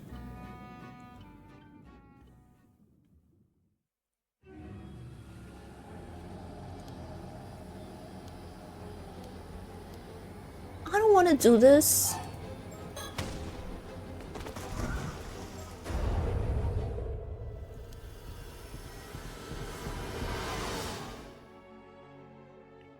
In order to never see the mermaid movie, if she's going to be sent back to do it, why even giving you the chance? Why not? I like to be in control. I retrieved the clear stone from the ocean. Are you alright, Avi? Well, I barely made it out alive, but I can't say I feel particularly good about it.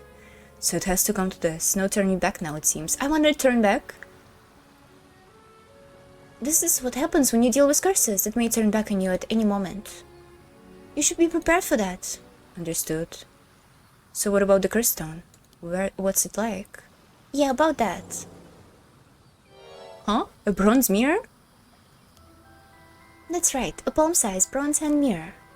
Wait, don't tell me the still-tied mirror was actually a curse stone all along.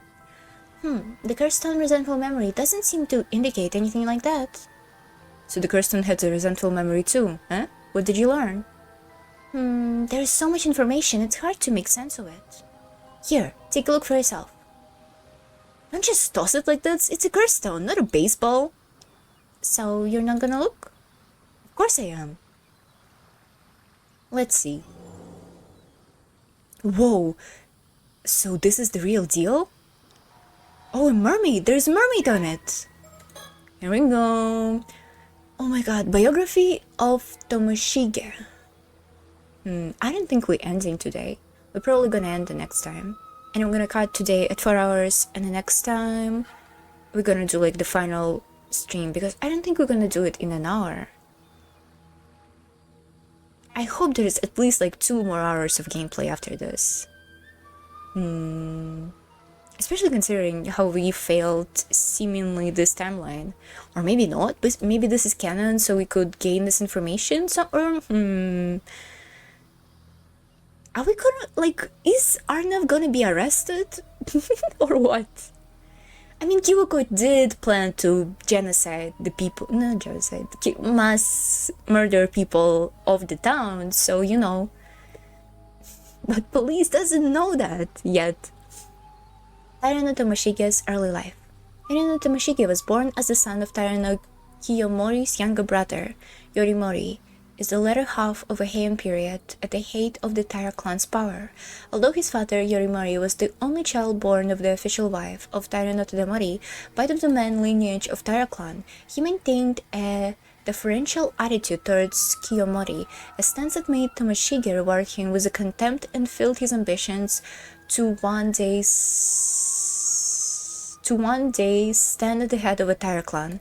He also believed himself to be the rightful heir to Nukimaro, a famous sword that his father had inherited as a part of his birthright.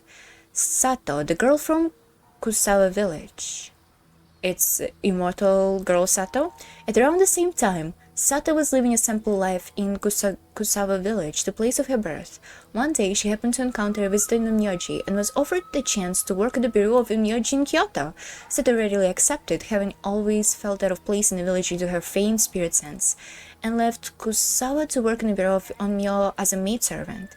At the end of a certain year, Taira no Kiyomori's daughter, Noriko, Noriko mentioned, gave birth to an imperial prince. Although Tomoshige visited the place with his father to celebrate the birth, he soon grew bored with the proceedings and left, only to encounter Sato, who was attending to odd jobs nearby. Tomoshige was intrigued by Sato, who made no attempts to curry favor with him and whose thoughts he found difficult to read, and he frequently visited her from then on.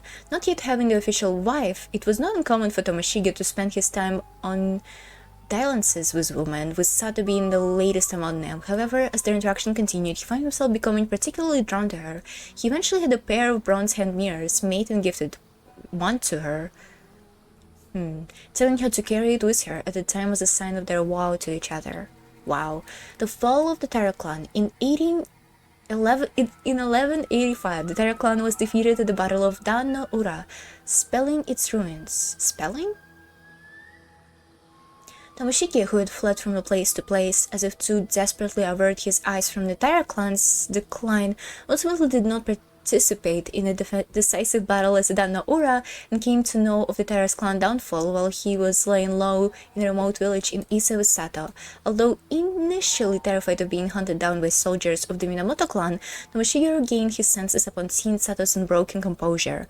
Now believing, ooh, that's true, that's my Sato. Now believing that it lay with him to restore the Terra clan as one of its sole survivors, he swore an oath to his fallen clan that he would see it rise again one day. Tomoshige's resolve. With survivors of Terra clan being hunted down across the country, Tomoshige continued to search for a way to turn the situation to his advantage. In the process, he suddenly remembered a box that his grandfather Tadamori had left the family at Tamatobako, proffered by a fisherman that was said to contain the flesh of a mermaid. Although Tadamori had refused to accept it, a mermaid of a clan had secretly hidden it in a storehouse back in their homeland. It was said that eating mermaid's flesh would grant eternal life to whoever ate it. However, legend also had it that the meat was highly poisonous, with even a small bite being fatal. Whoa! Somebody said it was tasty. No one had wanted to eat it as a result, and maybe it's a lie, and it had ended up forgotten as the years went by. Believing that dying due to poison would hardly be any different from the fate if they were caught and killed, Tomoshige located the Tamatobako and pried open the lid. However, all that was inside was a dried silver of meat, so shivered as to resemble a splint of wood. Dubious, Tomoshige pushed his misgivings aside and ate the meat, but felt no different than before. Believing that long years had robbed the meat of its power, and seeing the Tamatobako as his only clue to find a mermaid, he boarded the small boat with Sato and set out to the sea.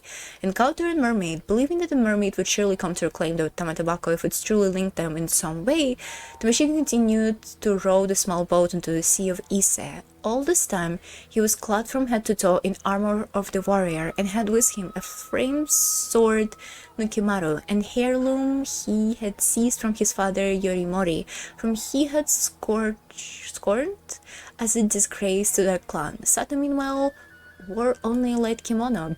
Okay, nice detail. After they had rowed for a while, a sudden mist descended over the sea around them, obscuring their surroundings. As Tomoshige and Sato looked around fearfully, they heard a small splash. Turning to look, the two grasped as they saw what appears to be a human hand reached up from water before grabbing onto the boat's edge. In a rush of water, a being with human features from the waist up and fish-like features from the waist down. How do you know this? Emerged down from the sea, a mermaid, climbing— oh, she climbed, okay. The mermaid screamed for them to give back the box before suddenly lunging at them.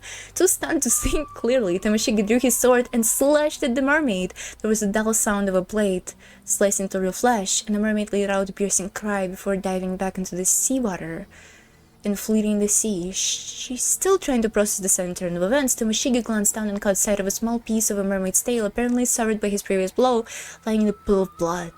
He picked it up, only to find that it continued to twitch even as he held it.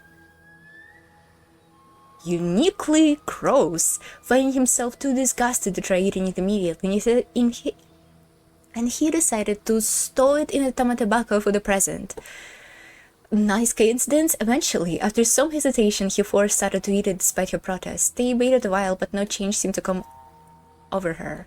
Tomoshige's death. Thinking that the amount of mermaid flesh simply hadn't been enough, Tomoshige made to pursue the mermaid, but as he did so, he noticed the mist around them had cleared. As to look around, he realized the small boat was surrounded by ships belonging to band, hunting down remains of a Taira clan. Alarmed, they tried to flee, but with their attackers pressing in on them from all sides, were unable to find any means of escape. Amidst the chaos, Sato was struck in the head by an arrow and fell into the sea. Tomoshige, still determined to retaliate, continued to frantically resist with his sword. However, he was vastly outnumbered and, unable to break through his attacker's ranks, was ultimately cut down in a single stroke. On the brink of death, Tomoshige's gaze fell on the crests worn by his pursuers. Consumed by bitter regret at his failure to restore his clan, he directed the full brunt of his resentment towards those symbols as he sunk beneath the waves, cursing his enemies and clinging to his vindictive hatred until the very end.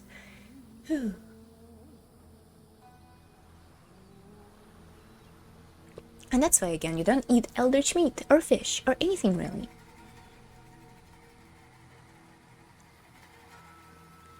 I think you just finished the introduction when the narrator spoiled you earlier. That or you're at the half point. I think we're very close to an end, to be honest, but maybe not. Tamashigi was a jerk. Wouldn't be surprised if Sato was kind of forced into being with him. I think they're chill, but maybe not. Who knows? Curse of Tamashigi. Here we go. The curse uses a specific symbol as its target and kills those who carry the symbol within the area specified by the user by cleaving them in two. Its effective range is several hundred meters. I then go back and look at the freaking... So this is the curse of Tamashigi that grew over 800 long years. Tamashigi? Never heard of him. He wasn't exactly what you call a historically important figure, even within the Heike. Seemed that he sought out the mermaid's power of immortality to restore the Heike, but his pursuit ended in failure. That resentment, it must have dwelt within Tamashigi's bronze mirror, eventually turning it into a curse stone. More likely. Oh! Then the symbol on the hand mirror and the business card were the true curse target. Okay. This is clever, somewhat. But it is... Oh, Kyuko is here. While aimlessly drifting from job to job, unable to find something she wanted to do, Kyuko happened to meet Kippei Koma, who was the president of one of the companies she ended up working for. It was then that Kippei revealed a surprising secret to her. Kikuko was in fact a illegitimate child of a wealthy tycoon. Okay, so this is complete bullshit. It may not be even true. He just using her. Okay. One Yoshiatsu Yamashina, and has been entrusted to a childless couple to raise as her own. Kikuko has always believed herself special in some way. Okay, so Kikuko is dumb. Okay, and learning that she was originally of high birth only served to validate that belief, leading to her developing a strong sense of pride. Upon learning of Kikuko's background and taking note of her dissatisfaction with her current lot of life, Kippei opted to try and make her his pawn by skillfully manipulating her sense of self-importance. His endeavor paid off. Tired of what she perceived as stifling monotonous life and driven by both her admiration for Kippei and desire to be recognized by Yoshiatsu, so she could live a life she believed she deserved, Kyuko agreed to return to Kawashima and act as his agent there, fueled by her ambitions and exhilarated by the sense that she had become the star of one of the spy movies that had been so popular in her childhood. Kyuko's mind was set. She no longer cared if people died or her hometown was destroyed as long as it meant she could fulfill her goals. Okay, she's so dumb. She's so dumb. Get mad moment. Romance isn't something people really cared about back then. She died for nothing. She did die for nothing. Truly master of manipulation. Not that the person manipulated was dumb. Yeah, this seems like such a... He was just like prying on a very easy target and not... Whatever, it's okay. What's the... Okay, I've went here because, because it is said... that Tsukasa also was under... Could also be hated by the curse somehow. The real illegitimate daughter of the magnate? I wonder. Is there something we don't know about her? Maybe it's on her glasses somewhere? Anyway, symbol on the hand mirror and the business card with the true curse targets. I see. So that's what it is. If only we realized it sooner. Well, what's done is done. Don't be too hard on yourself. Yoko mentioned she got her curse stone from Ikoma, right?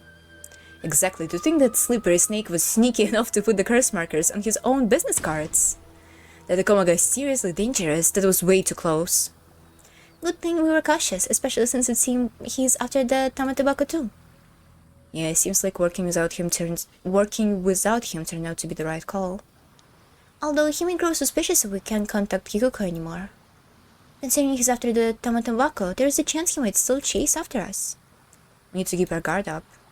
I think it's safe to assume he already knows about Miss Samakawa's and the Tamatobako. I do wonder why he told us to go look for the still side mirror too. Well, it's not this mirror, and we got no reason to follow his orders anyway. I'd rather try and find out more about the mermaid as soon as possible. Yeah, it is also said that that Ikoma is not his real name, and he stole the identity of a person who he murdered probably 8 years ago, whatever, 5 years ago. You're right, we didn't learn anything from Kikuko. Looks like we got no choice but to continue our investigation of the island, shall we?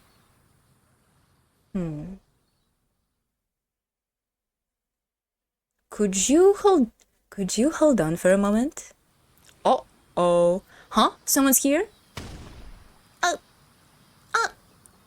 You!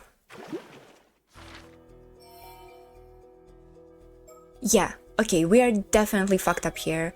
Restart? No, I should have resumed. Shit. Okay, this was a bad idea. Start chart. Hold on, I wanna redo it. I wanna do it right. Resume. Current state. Kikuko has been killed.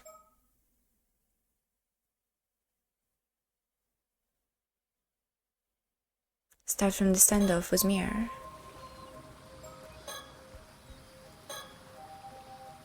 Oh, with mirror. Throw it away. What? You piece of shit! Cersei, pass me the hand mirror you received earlier. Huh? Oh, sure. And that, and some of this.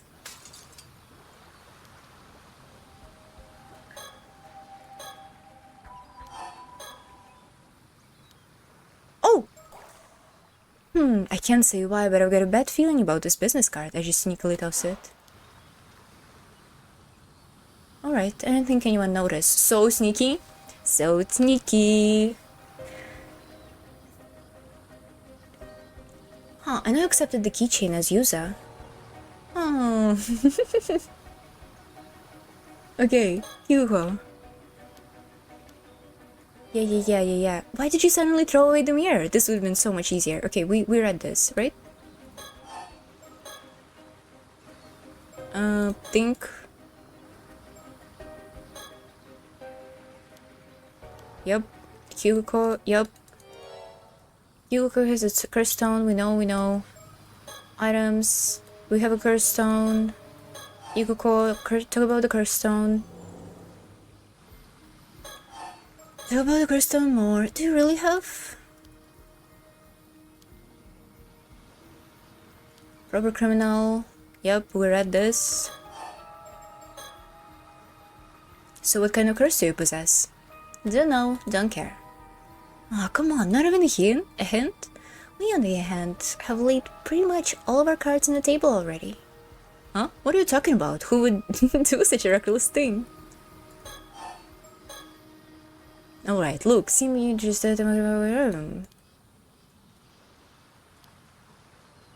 she's blah blah blah, she's telling us her story. How exciting. Keep a coma, amazing man. Talk about the coma. This is new. Keep a coma, you say? From Stella Planning? Huh? You know Mr. Coma? Mr. Indeed, we just met him the other day. In fact, I even got his business card. Huh? You have Mr. Coma's business card? Oh, never mind. My bad. I must have left it in the inn. I can't believe this. Cersei? What is it? I figured it out. The condition. Really? What is it? It was hidden in the hand mirror all along. See that symbol over there? I just couldn't shake the feeling I've seen it before. And sure enough, Ikoma business card had the same symbol on it. Oh, you're right. The mirror is suspicious, and the business card with the same symbol as the suspicious hand mirror is equally suspicious. Simple as that. So that's why you threw the card away earlier. Oh, you noticed? Either way, seeing Yuko's reaction and hearing we had one of his business cards told me everything you needed to know.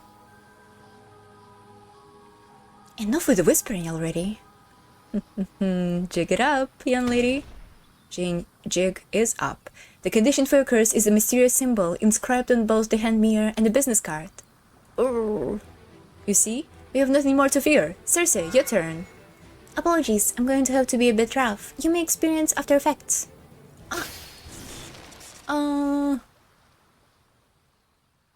And so, we managed to apprehend Kyoko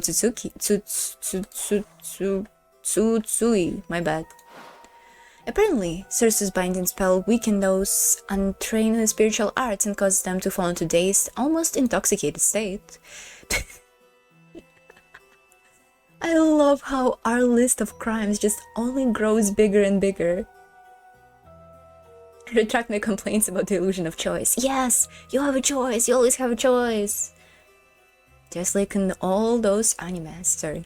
Before losing consciousness, Kyoko quietly surrendered and handed over the curse stone. Better than murder, I mean that's true. Unfortunately, it appears she really knew nothing about mermaids after all. She didn't have any idea how Koma came into possession of a curse stone either. To ensure she couldn't interfere any further, we restrained her at her home and made sure she would remain asleep for the time being. Nice. Kikuko comprehended. Or whatever her name is. Much later that very night, we learned that Kikuko, it is Kikuko, had planned to massacre the island's residents using the hand mirror she distribute. By sheer coincidence, our action had also prevented the mass slaughter. Yay! What now?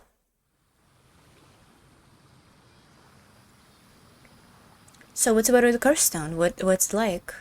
Yeah, about that. Okay, I'm guessing it's gonna be the same thing?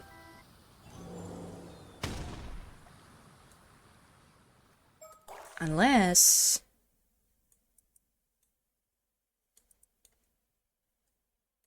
Okay, it's the same thing.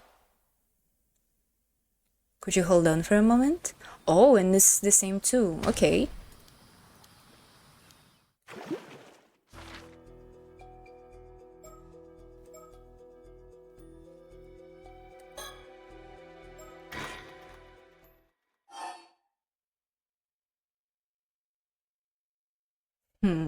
This is curious that there is like multiple states here. No, I don't want to do it anymore. Okay, I think that's it for today, and I would think I'm gonna finish the next time. Obsession. Ooh, obsession. Damn, look at all those birds. Look at all those birds. Silly wins again. Yes. Ooh.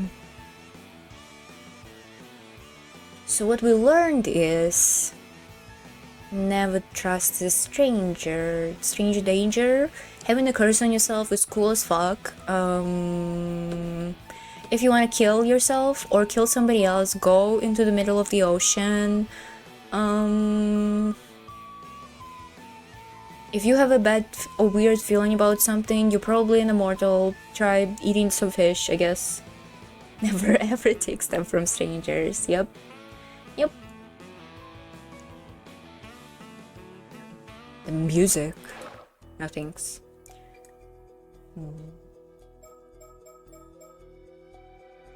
Noted. Yes. Okay. That's it for today. Thank you for watching. Thank you for chatting. See ya next time for the finale of this wonderful story. Don't waste your life trying to be accepted by those who don't care about you. So true. The plot of Houseki no Kuni. We also learned that in Snowbridge Wiki and there's Monopoly with credit cards. Very useful session. So useful. So useful. Okay. Bye bye. Bye bye.